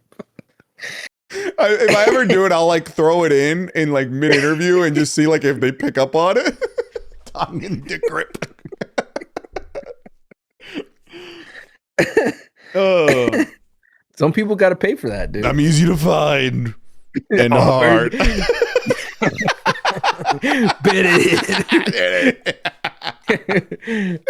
Dude, like it's like Cody. Come on, man. He's really trying to get that over. He's trying really hard to get the. Again, dude. There is some Chat GPT-isms everywhere, man. That's what I felt like. This like Clash felt like a Chat GPT-ism. Like, oh, we have these matches again. How can we make these better? Well, have Roman be the one that leads the entire match. I, for one, it's like the match was like, I think it's the same thing we said about Gunther and Cody or Brock and Oba. It's like, whatever happens, I'm going to be interested in it no matter what. I think we both nailed it about how creative is just too scared to deal with the idea of Jacob Fatu being the head of the table. It's scary. It is scary to try. Yeah, I get it, but that's where the good stuff is. But I still like the idea of Jacob Fatu falling in line, and I love that Jay's like all about it, and Jay's rubbing it in his face, and I just feel like when you look, I got goosebumps thinking about, oh my God, they're back again. Like the band is back together, but this time they've upgraded to Jacob Fatu, and it made Roman look scary, dude. And Roman's like, I just want to let you know, I love you, Jacob. And I'm like, oh, you son of a bitch. You're doing it again, right? He's manipulating his family, and then CM Punk's right. And I predicted that they're going to get everybody, dude, because he looked at Solo. He's like, well, I'll deal with him later. I'm like, oh, you cannot possibly be excited for that, though. Why not? Because that means it's going to create a force bigger to take him over. And who's going to be the guy that's always there to stop Roman? Like you did Thanos, and now like at least the MCU moved on to Doctor Doom. You know, like it's the same thing. No, it's not. Sorry. Doctor Doom and Thanos are the same kind of threat. It's world-ending. World-ending threat. Okay, can't you find a different world-ending threat that isn't the Bloodline? It's just Bloodline. Bloodline with Jacob Fatu. It's different. It's different. Sancho's out here telling us that like, oh man, I can't wait for Scream 10. Really love the first 9. Really hope that they keep just the same formula in. I'm sorry, it's the Bloodline remastered, and it's better graphics. It's not remastered. Better frames per second. No, it isn't. Yes, it is. No, it isn't. How is this better frames per second? This is actually, I think it's a downgrade because we've already seen this saga before. Not with the whole Bloodline. Jacob Solo. We don't have a Cody Rhodes. We don't have a guy Oh. finishing his story. This is worse in every aspect. It is. I'm sorry. Are you It's worse in forgetting every the aspect. one true enemy of Roman? His own brother in arms? It's not the... What do we have? There's sometimes the family that we're born into and the family that we ride with and choose. And who is his only person that he chooses to ride with? His family member in the WWE. Who is Kalisto? it, Santi? Don't do this with me. Who is it, Santi? Oh, dude. Of course. Psycho Clown. Oh, poor Psycho Clown got turned on by Bacano. Yeah, that's crazy. Damn, dog. Damn. Who is it, Santi? I just want to keep giving wrong answers. Seth freaking Rollins. That's the money match, man. Rollins versus Roman. It's right there. Oh, And the what's one gonna that happen- they've already done. Right. Okay. Nice. Sick. Yeah. Let's just keep rehashing the same thing instead of trying I'm something sorry, new. I can't. I'm never going to see your side of the story because you love Cena versus Randy so much. How many times did you see that in your lifetime? Okay. That was nostalgia, though. That was nostalgia. No. Okay. Listen. Randy versus Cena as a feud fucking blew. Like, it was not good in the 2000s either. This is just, I just liked it in 2025 because it's nostalgia. That's what it was. That was a nostalgia merchant feud. And I'm willing to admit that. They're not doing this out of nostalgia. They're doing this because it's the only thing that they think will work, which is just not true. It's just not true. I don't know. You know what? We're on opposite sides here. I am nowhere near as excited for the Bloodline saga as you are. I love it. I am one of those guys because one of my fondest memories from that time, the Bloodline era, going down to Universal Studios in Hollywood, brother. I'm out there enjoying my time, got my big turkey leg, talking to Beetlejuice out there, going down to the Jurassic Park side, and I see a couple of people and they do this. And I go, hey. Yeah, we both like, yo, you watch wrestling? I watch wrestling? Yeah, Bloodline. We've lost that, dude. There's none of that anymore. There's none of that anymore. Walking out of the SoFi arena. You spent portions of the podcast talking about how ESPN really has, I guess, put into a ball and prevented things from being able to You're expand. doing the Tongan right? death grip here. Yeah, it's very Tongan death grip. Okay, Good old Tongan dick grip. You talked about how you said the 4 letters of what's preventing WWE from being able to actually be able to expand its wings and try something new, try something different. And you sounded like you hated it, but now here you're basically praising it. Like you're praising the idea of just doing the same thing all over again. One side is QB1 Cody Rhodes. The other side is freaking Roman Reigns, brother. I don't think that is two sides. I think what they're doing with Cody is equally or more lame. Just wait until we get Solo, and oh boy, it's gonna be fun. It's the takeover. That's great, man. Yeah, I'm glad you're excited for Bloodline Part 10. Best movie on TV right now. Yeah, it's good stuff, Yeah. man. Yeah. And then you got Jay doing this. Yep. Glad you're good with the status quo that has been killing the love for wrestling here over the last couple months. Glad you want them to continue to go down the route of just printing money instead of telling good storylines. That's great, Sancho. Boom! I love the story of Rollins and Roman. That's a story that I enjoy a lot. You know what? And if I got my little lollipop and I got my little hat and I got with a little spinner on it, if I had a little thing, and I'm sitting down the line like, man, what if we could get Jon Moxley reunited? Listen, talk to me when they decide to do Roman versus Braun Breaker or Roman versus Oba or Roman versus somebody that we haven't seen before. Knock on my door then. That's when you can knock on my door. And that's when I'll get on board. Because right now, it's just running the same plays. And the plays were really good. And I'll still enjoy them running the plays now. It's just like, guys, like, part of the big complaints that the fans have is that it feels like we are being, not we, the WWE is operating at its lowest level of creativity possible, and going back to the well doesn't particularly bode well in terms of moving towards the right direction of trying new things and being creative. And now I'm like triple on that bandwagon after what happened with mask versus mask. Okay, but Your Honor, may I approach the bench, Your Honor? What if you, in the eyes of the WWE, and you see that reaction that my client Roman Reigns garnered in Italy? You know, the whole crowd throwing up their numero unos in the air, and then you get the same kind of reaction. The man shows up on Monday Night Raw in Torino, Italy, and everyone's the same kind of jubilation, I dare say, Your Honor, of everyone's so excitement. And then you see the merchandising sales go off the shelves and the ratings are all the way up with Roman at the head of the table. What dare say you there, Song T? You can still run Roman not doing the bloodline thing. I think Roman gets that type of reaction without having to redo everything that he did from 2020 to 2024. That's why I said, hey, wake me up when we're running Roman versus somebody that we haven't seen before. That's when you wake me up. Right now, this is like, oh man, like it's like we're just running the same play. It just doesn't get me on board. I'm surprised you're on board with this. I'm really shocked that you're the artsy creative one of the two. How am I the one that has to try and talk some sense into you here? Because we haven't seen the we whole haven't family seen this. Together. What? The whole family together. The whole family. Oh my god. Oh my god, brother. The whole bloodline. The whole bloodline. What, the whole bloodline, what is just adding Jacob? That's what you're excited for? No, and Solo and Tamatanga and Tamatanga. I doubt that it's adding those guys. I'm pretty sure nah, man, like that. Listen, you like what you like. I will yuck what I want to yuck. You can't Pokemon released Tamatanga. They literally did it with JC Mateo, Tamatanga, and Tongaloa. So yes, they absolutely can Pokemon release. I will yuck on my yuck. You yum on your yum.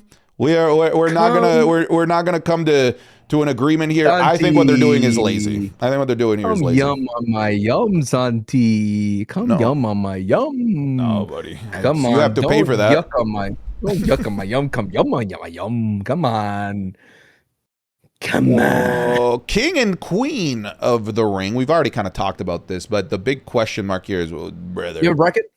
Look at the bracket. Yeah, you can pull it up. But the big question here is, why is Liv Morgan in this? You know, bizarre, absolutely bizarre that Liv Morgan is in this. It is a sign of we don't know what to do creatively. You know, to piggyback off of the just redoing the bloodline stuff. They don't know what to do creatively, so they're just going to do the same thing. Liv Morgan, they don't know what to do creatively, so just put her in arbitrary matches against people that she has no affiliation with or storyline with, because we just need to wait for Stephanie Vaquette, which, by the way, that was the news that broke out. Apparently, she's in this because they're waiting for Stephanie Vaquette to come back from injury, which is the stupidest, absolutely stupidest thing that I've read all week. Because, I mean, we didn't put Cody Rhodes in stasis while we wait for Randy Orton, who's out in injury, and we're waiting for the culmination of that storyline. I don't know why we're doing it with Liv Morgan. You know, the second time we did it too. Yes, and we just did it 8 months ago with your previous champion with over on SmackDown in Jade Cargill. Like and Julia. Yes, it is a stupid reason when you have a war chest of women for her to have one-off feuds with in the middle while you wait for Stephanie Vaquette to return. What do you think about Liv Morgan getting added into this? It's funny because when they revealed the bracket, she herself looked fucking confused. She was sloshed at that time. Did you see her? She did, enjoying that vino, baby, down in Italia. Shout out to Denise. Denise was there. Yes, can't wait to hear her thoughts on her experience, because that would. It's interesting because Alan went to Mexico. And I was like, oh, if I had a choice between Mexico and Italy, I would have gone to Mexico. 100%. Yeah. And then he told Ludwig Kaiser, "We did it, man." Yeah, you did, brother. I would have said the same thing to him. Let's take a look at this. We have Morgan, Becky, Blexa, and Chelsea in the same match. Crazy, though, if you really look at it. That's a stacked fatal four-way. Stacked. Yeah. And that's a babyface Chelsea Green, by the way. Yep. Very excited for babyface Chelsea Green. Not doing anything different as her heel. She's the same, but it's just more like lovable. You know what I mean? Like you're like, oh, you got this Chelsea type of vibe. I think she's going to do great things. I think this is her start of her big push. I hope Hopefully. so. I hope so. No, but interesting. This entire field's wrong. It feels like this field is made of a lot of weird picks, and I think Maxine has a valid choice as to why would she didn't, because you have Ruka, the current IC title holder, you got Charlotte Flair, Jade Cargill in the same match with Lyra Valkyria. That's a crazy four as well. Then on the other side, you have Roxy, Io, Julia, Lash, which we already saw happen, and Io advanced. That was the nice choice there. I like that one. Then Bailey, Rod, and Raquel, and JC, and Kiana. It's going to be JC. Give me JC. But to answer your question about Liv Morgan, and I think it is echoing the laziness of the WWE, because I think when you have Liv Morgan right now, they're not using her at all.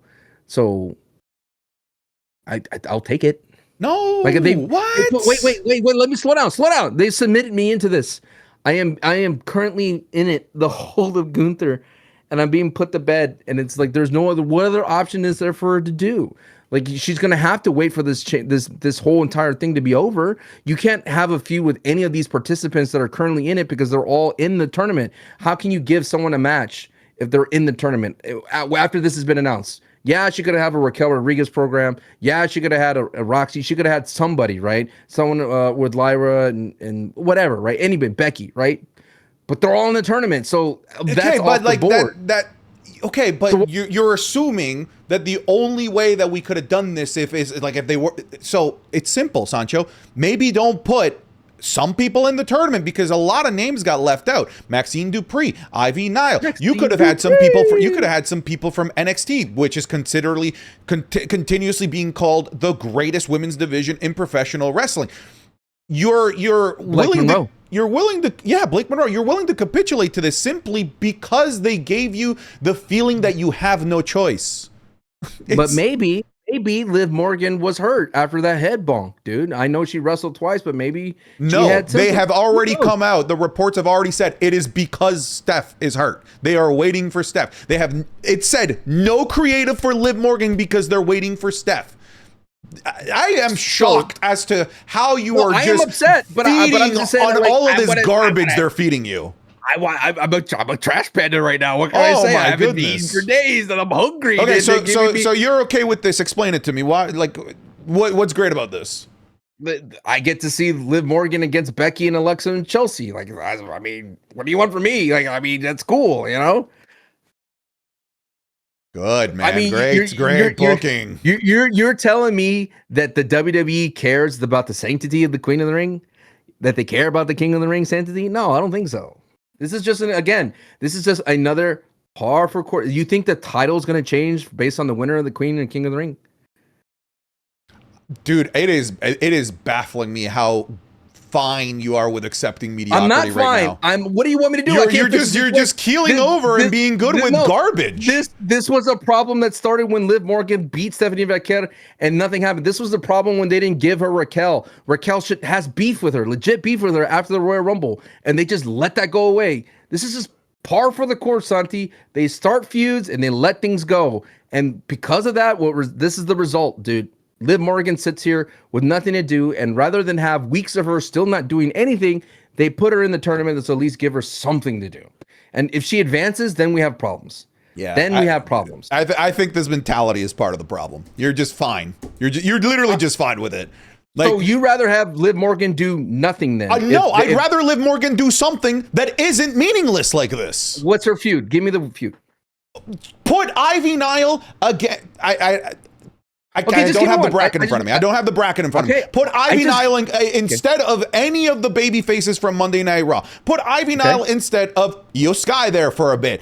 Run Io Sky versus Liv Morgan, which you could have done, by the way, throughout the entirety of the month of May. We're not even just talking about the Queen of the Ring and this recent, Liv Morgan has nothing to do here over the next couple of weeks. She hasn't done anything for Backlash, for Saturday night's main event, for Clash in Italy. finally, we're now talking about 3 premium shows where our champion has done absolutely nothing. All 3 premium shows where you didn't have the handcuff of the Queen of the Ring tournament. You're acting as if this has prevented them from being able to do anything with Liv Morgan for the past month, which is not the case. The problem isn't just the Queen of the Ring tournament and that she's in it. The problem is that they haven't done anything with her since WrestleMania because of the injury to Stephanie Vaquer. That's bullshit. And I don't know how you could just sit here and look at the tournament brackets like, oh, at least we're getting this. That's great. Nah, man.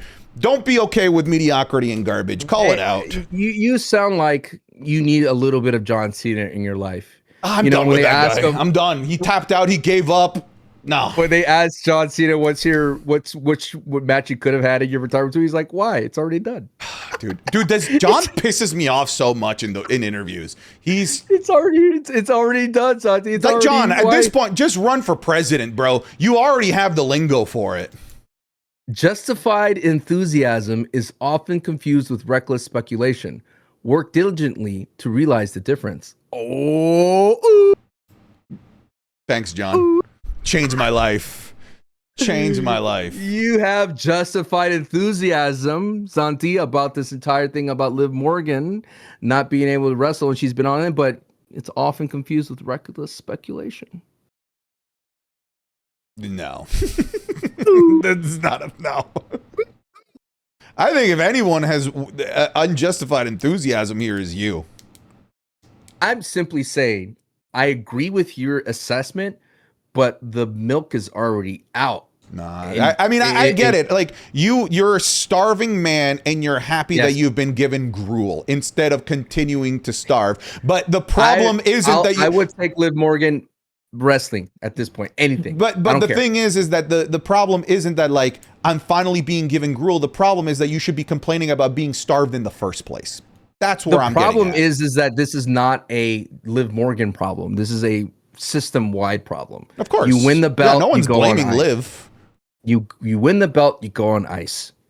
And then now that Liv Morgan is out of the ice doing something because they realized they made a mistake about her keeping her ice, we're like, that sucks. Because now her goal is to go after the other title. That's the story that Liv Morgan's telling. I mean, I think that's what they're like on the spot, being like, "This is the reason." I mean, it's gruel. You're enjoying the gruel because you're hungry. I'm Sancho. trying to get hungry on the freaking broadcast like your ass did, Mister. 7 F5s. Dude, we were dying laughing because like, what a weird clip to grab. All I said was 7 F5s.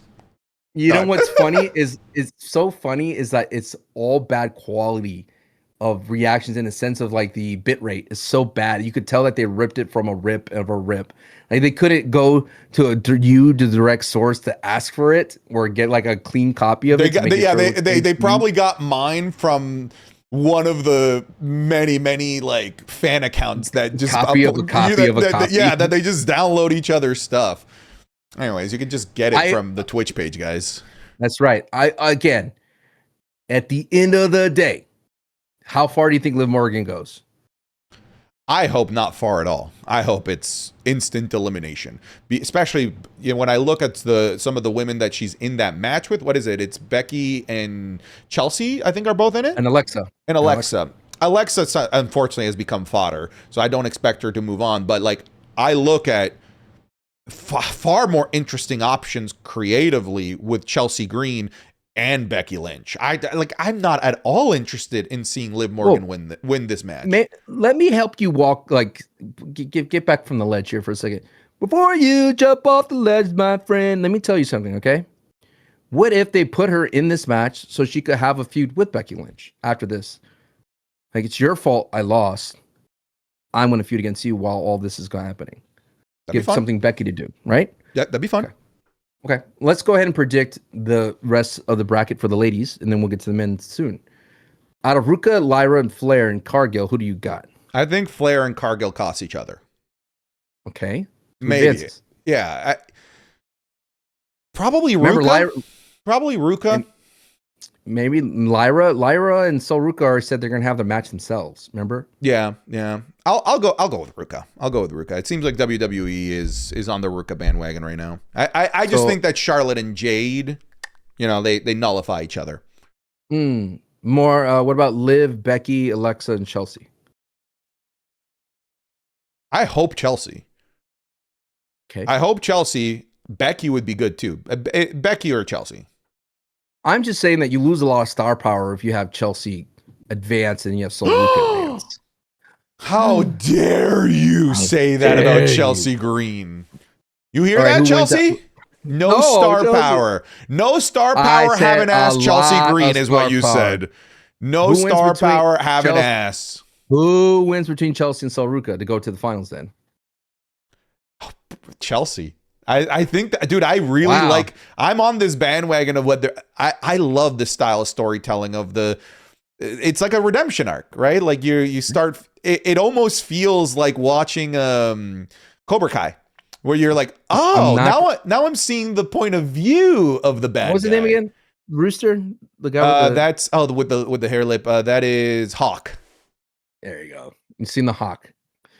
All right. Io's already in. So who advances between Bailey, Raquel, JC? JC and Io. Come on, that's a great match. All right. And then Io out of JC? I think they go with Io. Okay. So now your finals that you're predicting is Chelsea versus Io. Yeah. Who wins that? I bet they probably have Io win that.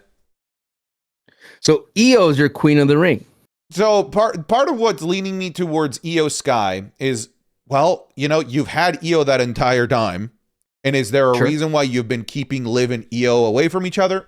Maybe you're wanting Io versus Liv at SummerSlam, and that's why you have what would technically be illogically keeping them away from each other.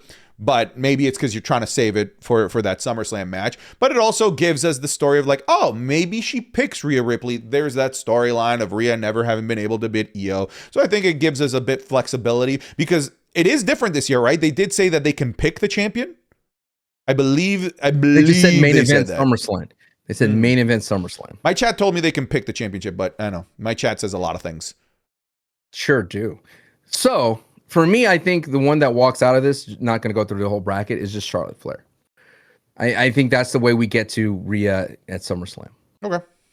That works, yeah. Because all hell the queen. Do you think it's just Rhea and Charlotte at SummerSlam? Do we run at some point a triple threat? I would love a triple threat. Add a little bit more zest to it with Jade. All right. Now on the men's side, we already saw the result of Oba advancing. We have Dom, Braun, Trick, and Damian. I wish it was Trick, but I think the story here is Braun. I mean, Trick versus Oba, that's a good callback. That's a good callback to NXT, but I don't think that's happening. Because you want the run back of the Royal Rumble of Braun Breaker getting screwed over against Oba. Yeah, it's a good way for him to get it back, right? Right. Okay, that's crazy. On the other side, we have Rollins, Javon, Tala Tonga, Ricky. Like, talk about an imbalance of power. Dude, Rollins. This is the frickin' one side of the bracket's way stronger than the other. This is the West Conference of the NBA versus the friggin' East. And then we have Jay, LA, Royce, and Finn Balor. Oh, what who is now stinker. Who's been moved to SmackDown, by the way. Yeah, get ready to leave the Judgment Day vortex for the freaking Bermuda Triangle of the MFT and Wepaverse combined. Didn't R-Truth want to put together new Judgment Day? He did. Huh? He did. He did. Okay. I'm not gonna lie. Damian and Finn reuniting, I'm fine with. I mean, yeah, why not? Whatever. If that's a great way to give them like the tag team title, if R-Truth can't go and they don't want to drop the titles, I forgot about Finn that. Balor and Damian. Yeah, I forgot about that. Put Damian and Finn Balor together, dude. And then make them come out with on the other side. That's the pop of the year. Pop of the year. Yeah, I've got LA Knight winning. Oh, after his promo with Adam Pearce? After his promo with Adam Pearce, I think it's pinning Jay, continuing, him being in the gravitational pull of the bloodline and being kind of like an auxiliary Pluto-like planet where they're just like, but like he could be a planet. Pluto's not a planet, though. That's what I'm saying. He's not a planet now. What are you trying to say?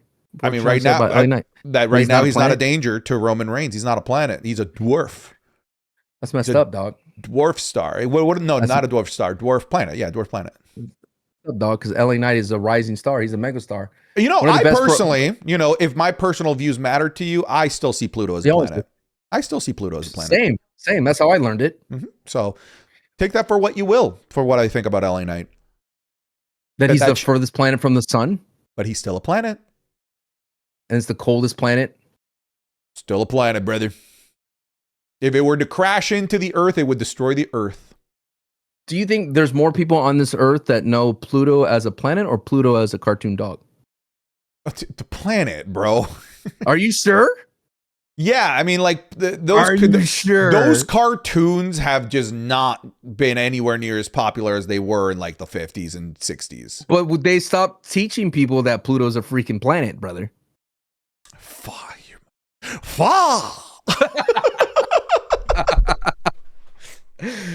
All right, you might be right. You might be right. Actually, you're right here. We'll see. LA Knight, I think, does advance here. So now we have LA Knight and Rollins, which is a good callback to the previous wars they had. Good callback.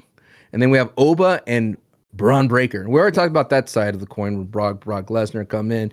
Braun Breaker advances. It's clear as day to me, as much as I love LA Knight, it's a Braun Breaker Seth Rollins final. And it should be. I think it should be. You know, it's a good rubber match for what has been two really good matches. Yep. And something that I said in a recent video is, hey, you know, if you're tired of Roman and Bloodline stuff, that's our combo breaker right there. Right? Because then combo breaker. I know we've ran Seth before, but like at least it's not Bloodline fighting and infighting and Bloodline tribal combat civil war. It guarantees us Roman going against somebody that isn't in the Bloodline. Braun Breaker or Seth Rollins, both great options. Like I said, wake me up when it's a Braun Breaker. I would prefer it to be Braun Breaker. Do you think Seth Rollins does it with the masked men when he faces Roman? They come back. Last time Roman we fought, I didn't have my men.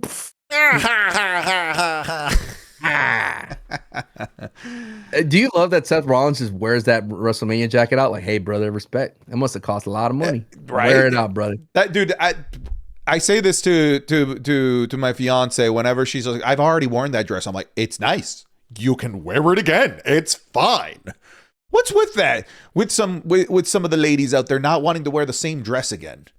What's up with that? I don't think you should talk. You have so much wrestling gear that you wear, so you're kind of eliminated from the conversation. What do you mean? What is there something wrong with wearing a Nikki ASH shirt to a family dinner? A guy can't wear a Wepa Time shirt, you know, to a basketball game. What's this world come to when I can't even wear my 8th John Cena shirt of the week on a 7-day week? You should go to a WWE event and wear all your Cena shirts and be the guy that takes them off. That's funny. It should be you. Yeah, die of freaking heat stroke though. Did you see the Cena kid try to make a comeback? I know. Yeah, he's trying to change his gimmick up. He's there with his like sign. He's like, yeah. I'm like, all right. Hey, man. Your time has passed, kid. 15 minutes of fame. Move on. damn, dog. Hey, listen, dog. If Brock Lesnar guy could try and make a career out of, for the past like 13, 15 years out of appearing on camera once when Brock Lesnar returned to WWE, then kid, you could probably do it too. Go for it. You got this. You remember, it was a sad day when Brock Lesnar got retired. Was it? I didn't care. I must learn beef. I mean, he's just the dude. Why would I care? I'm not starting beef here, brother. Just wait till the Trinidad guy retires, and wait till the green shirt guy retires. That long haired guy, remember him for a while? No, his long hair, tall dude. I know which one. I know which fan you remember, and you only saw her once. You disgust me. You disgust me wearing Hogan the girl? red and yellow. You disgust me. Shout out to that girl, bro. The Match Club you needed to watch. These are Match Club inside jokes that you need to be a part of over on patreon.com/Santi. Disgust me, Santi. Don't laugh like that. It's gonna work for me, brother. Oh wow. Oh wow. That's a Hogan girl. Wow. Look Wow. at him. Stop, dude. Just quit while you're New ahead. heat order. I like how you were so worried that we won't be able to talk about everything. You were like, "Oh, we only got a couple things to talk about." We got this. Yeah, we are professional yappers. We're professional yappers. Do you ever come across those videos about how to be professional yapper? No, Like because I every am now and one. then I see them. Yeah, it is interesting, dude. Like, do you get a lot of Claude coding videos? No. But no, No. my algorithm then. Sancho, You know I what's can't hold it. I'll be back in 20 seconds. I'm sorry. What do you want me to do? You want me to pee my pants right now, here in front of you, live and in color? He's easy to find, hard to pee. I heard you cackling. All right, folks. If you're just don't you leave. This is the new heat order. This is the buzz. This is the excitement of what we're excited to watch for. Now I want to make Santi still has me in his ears while he's trickling out the old weasel. And hey, shouts to LA Knight. I think LA Knight does what he can, and I think that actually that promo he did against Adam Pearce could be the catalyst that this guy needs for the summer. I think if he has a feud with Adam Pearce, like it's crazy that he told him like, "Let me pull you out of retirement so I can retire you again." He said some crazy things, and I like that he actually called out, like legitly, he called out Adam Pearce being chummy with Roman Reigns. He's like, "What's up with that? You never came to my locker room. I always got to find you out here on these holes." I think if they could keep up that momentum, I think they found something. I feel like sometimes with LA Knight, he's just a dude that you throw spaghetti at the wall. These weak arms are heavy. I don't know what he's saying. What did you scream out? I said knees weak, arms are heavy. You said spaghetti. Yeah. Yeah. You hear me number laugh? one. I fucking cackled. I did. Yeah, anyways. Easy to find, hard to beat. Adrenaline. I saw the movie The Substance. Have you seen The Substance? I love that movie. Yeah, I did. That movie is so creepy. Messed up. Messed up, dude. Have you seen Project Hail Mary yet? No, not yet. I Very saw. Well. How can I tell? You blocked me in your tweets. Is what it is. I like your very informative tweets that I miss. Mm-hmm. Did you submit your hot takes? I can't anymore. Ooh, John Cena via his Instagram put a picture of Gable holding the mask. That's cool. I mean, Cena knows ball. Do you know what I discovered when I was watching Elimination Chamber? There was a moment right before Elimination 2011, before Cena's match, he eats a bowl of Fruity Pebbles. Very on the and nose, he's like, John. He's like, they're yabba dabba delicious. And I said in my review of that match, I was like, you could tell when something gets to John Cena because he tries to make fun of it, so it doesn't bother him. You know, but it did get to him when the Rock called Fruity Pebbles. It did. It did. So he has to overdo it and eat Fruity Pebbles. And someone goes, eating Fruity Pebbles before an Elimination Chamber match is crazy. Hey, quick question for you, because I had this argument with somebody. When you're talking about like cereal, right, with milk, right?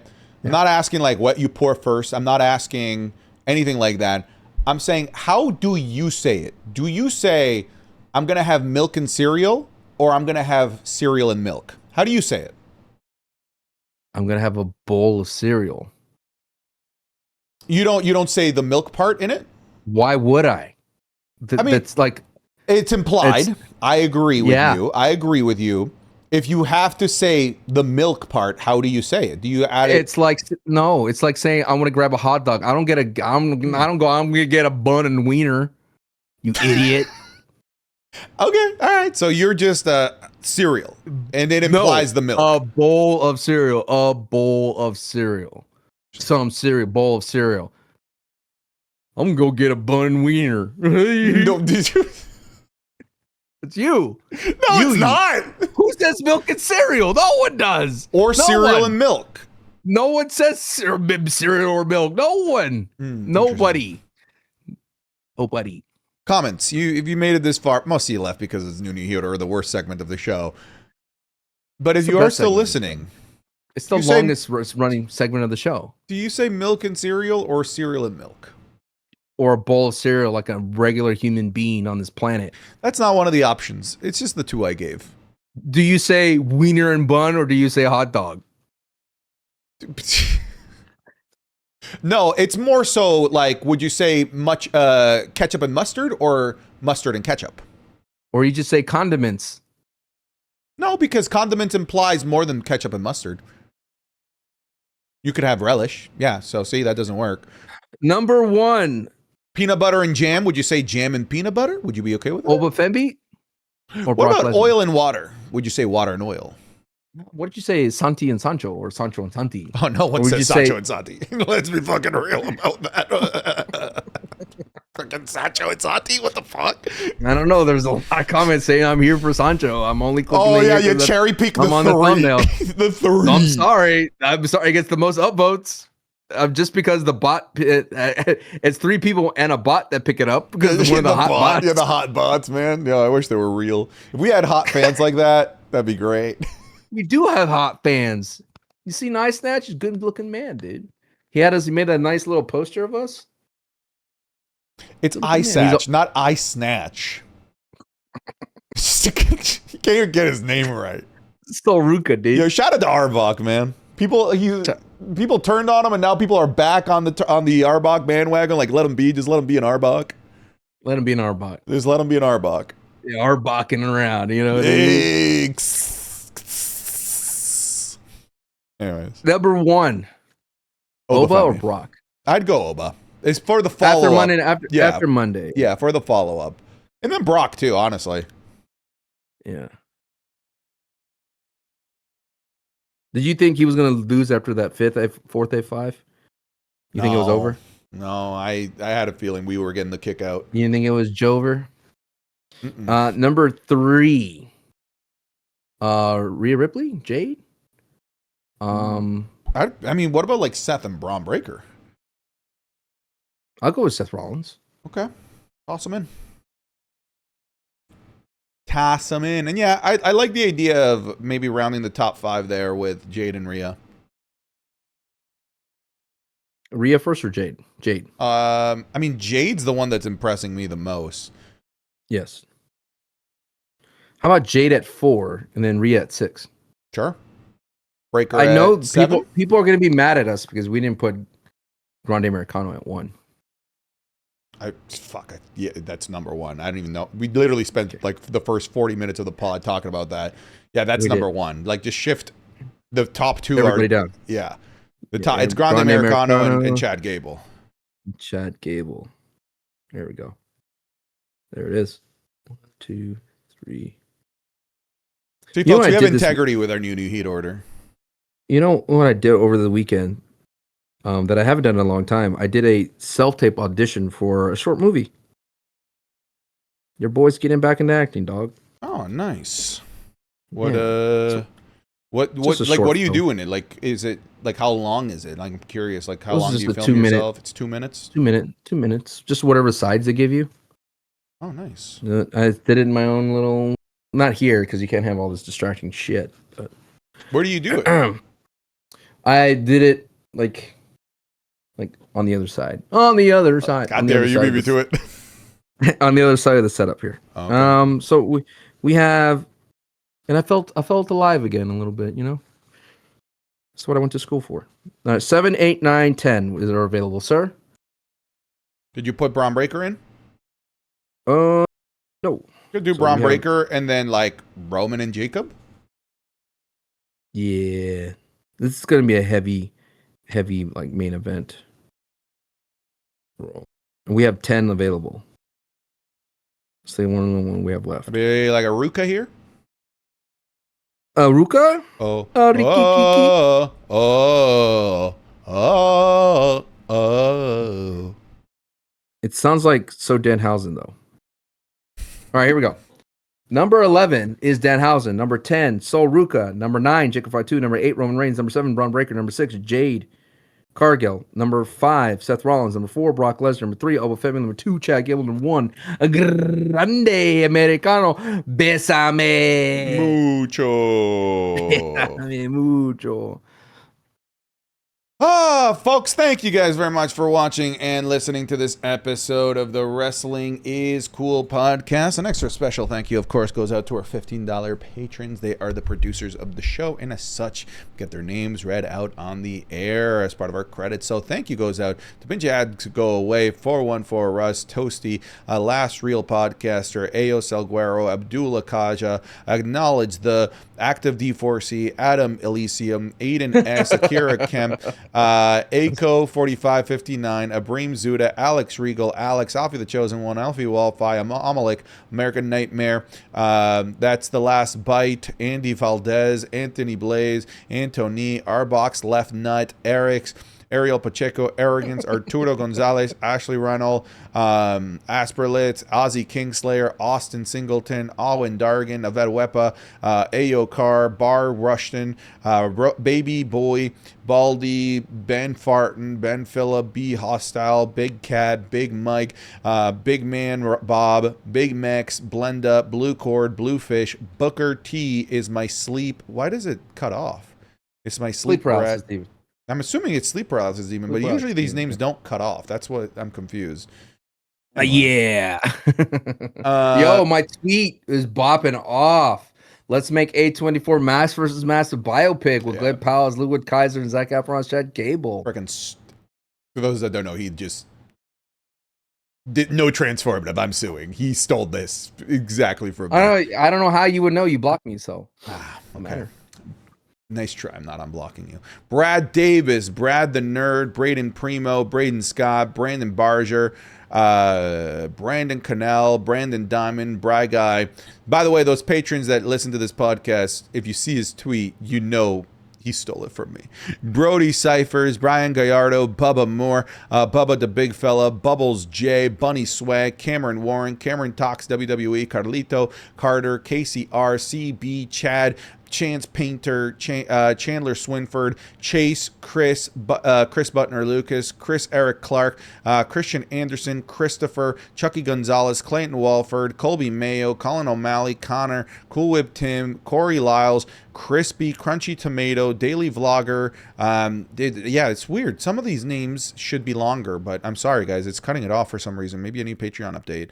Damian Martinez, Dan Schubert, Darth Squiggles, Darth Taters, Death Taxes, and I don't know.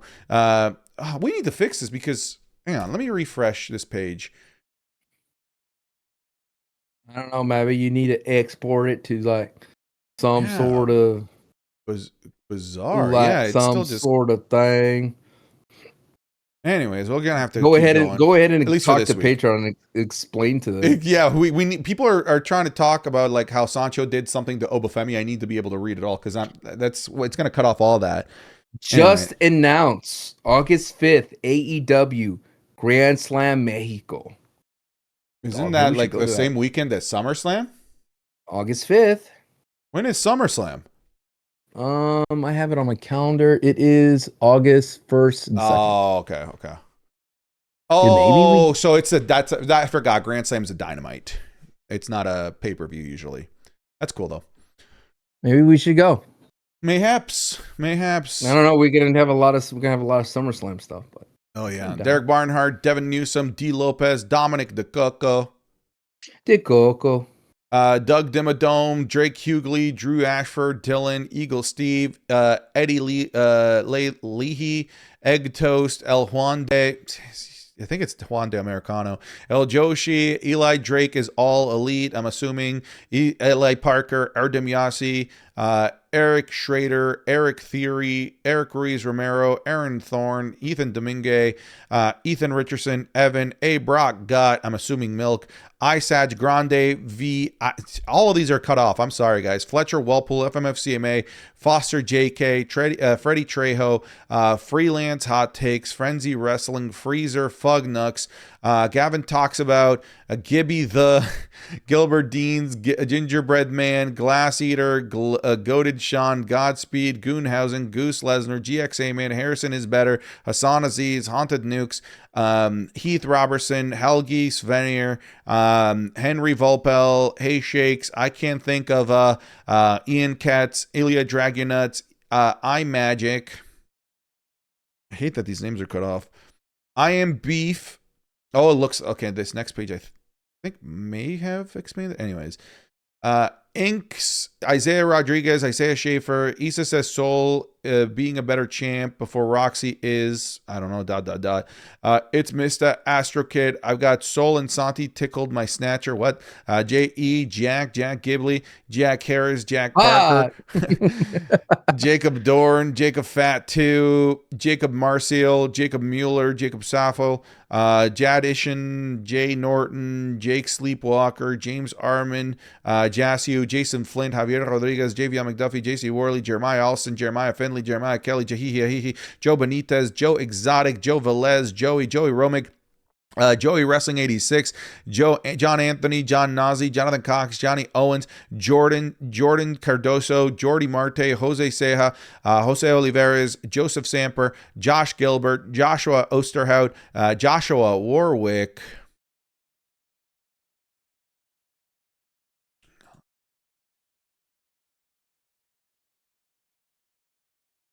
Sorry, give me 1 second. This is messed up. All of this is messed up. he's doing his best, folks. Yeah, I'm not sure. Yeah, like the list is just broken, unfortunately. And I apologize for that. He's doing his best, folks. God bless him. I'm doing what I can. And we did that. We did these. Okay, so I think we're like here. Juliana Sarfi, Julian Wainwright, Justin Brooks, Justin Herbert is the Charger sunken cost. Justin Perkins, Caleb Martin, Kevin Bega, Kevin Clark. Well, it didn't finish the sentence, so it didn't get anything. Kilo, Kobe Kohler, Cody Barker, Christopher Gutierrez, Kyle Hart, Lawrence Richard, Liam, Life of Brian. Lo Shifu, Lokets Pac-Man, Luis Jimenez, Luisito El Calvo, Luke Star Gaming, Madison Moody, Majed, Manny Benegas, Marty YCSM, Martin Taylor, Mason, Matthew Oberg, Mossy, Mackay, Micah Davis, Michael Murnane, Miguel Paredes, Manor Suzuki, Mohammed Albanai, Nate Finley, Nemo, N Frenzy, Nicholas Kyle, Nicholas M, Nyquil Pad, Noah, Odin Sword, Official Founding, Old Man Rican, Oliver Hammonds, Oscar M's, OV1 Kenobi, Pat R, Pat Mick Mark, Frody, Prince Vegeta, Puppet Spanker, Raiders for Life, Randomly Chosen, Rangadang, Rainier Neko, Reaper God, Red Hot Wepa Peppas, Ricky Dutcher, Rose City Savage, Robbie, Roy Alexander, Ruben from ... don't know. Ryan Halberg, Ryan Munez, Ryan Spradley, Sadie Brink, Salty Dad, Sancho, and Ruben for one hosting of Wick Pod. Sancho calls Danhausen Danhausig. Sancho does donate to charity out of guilt, though. Sancho said, "Oba." I saw Ruben again. My man. He's still rocking McDonald's. I said, I made the thumb on Ruben. He was like, what? Sancho said Oba fell for Ligma. Sancho said Oba will fall from grace. Sancho says Oba is a vortex to Lesnar. Sancho thinks Glover was a good game. Sancho's baddie with a fatty. Sancho said Oba's favorite Game of Thrones character is Joffrey. Santi West and Sancho Zappa in an alternate universe. Weird how these long names worked. Sauce God, Saudi Rick Bugs, Scott Rico Gaming, Shane Sean, Sheldon Hickman, Shitstain Nakamura, Sir Goonzalot, Skylar Bashirs, Slayer, Smag, Stay Tuned, Sugar Shane, Super Malachi, Galaxy, the May community. That's why we do what we do, with a picture of Triple H. This city of Knoxville, Tennessee, the half gay community. The Patriots own the Chargers, Vanilla Joe Rilla, the LA Knight Mega Glazer, Jacob Kufis, the final boss, Bloodline Rules, throw 2C Sancho's cream in my, I don't know. Team Pain is the GOAT, Tom Dodd, Tongan Dick Grip match, Tonio Season, Tozawa, and Oba at Mania, Bucket TKO, Trevor Harder, Tribal Chief versus Knight for the Ufa Lafa, Tristan Repko, Turner Dahl, Ty Jones, Tycho, Tyler Bouchard, Tyler Brandt. Tyler Logan, Tyler McGarry, Unknown Zero, Utah Beach, Venom D. Tyler, Verzo, Voidsy, Juan Pablo III, Wayne Heiser, Wayne, We Jerkin, White Mexican, Why Does, again, all these cut off, Wicked Bag Gaming, William, Reese Clean, cut off, Zach Mira, Your Girl Sides, York V2, Your 2026, cut off, Zach Griffin, Zach Holdwig, Zach Butcher, Zay2K. We'll definitely be needing to talk to Patreon about this because this is ridiculous. Anyways, folks, thank you guys very much for watching this episode of the Wrestling is Our Cool community podcast. members have meme names. We need to be able to read them all out. Goodbye, everybody. Take care. Woo woo.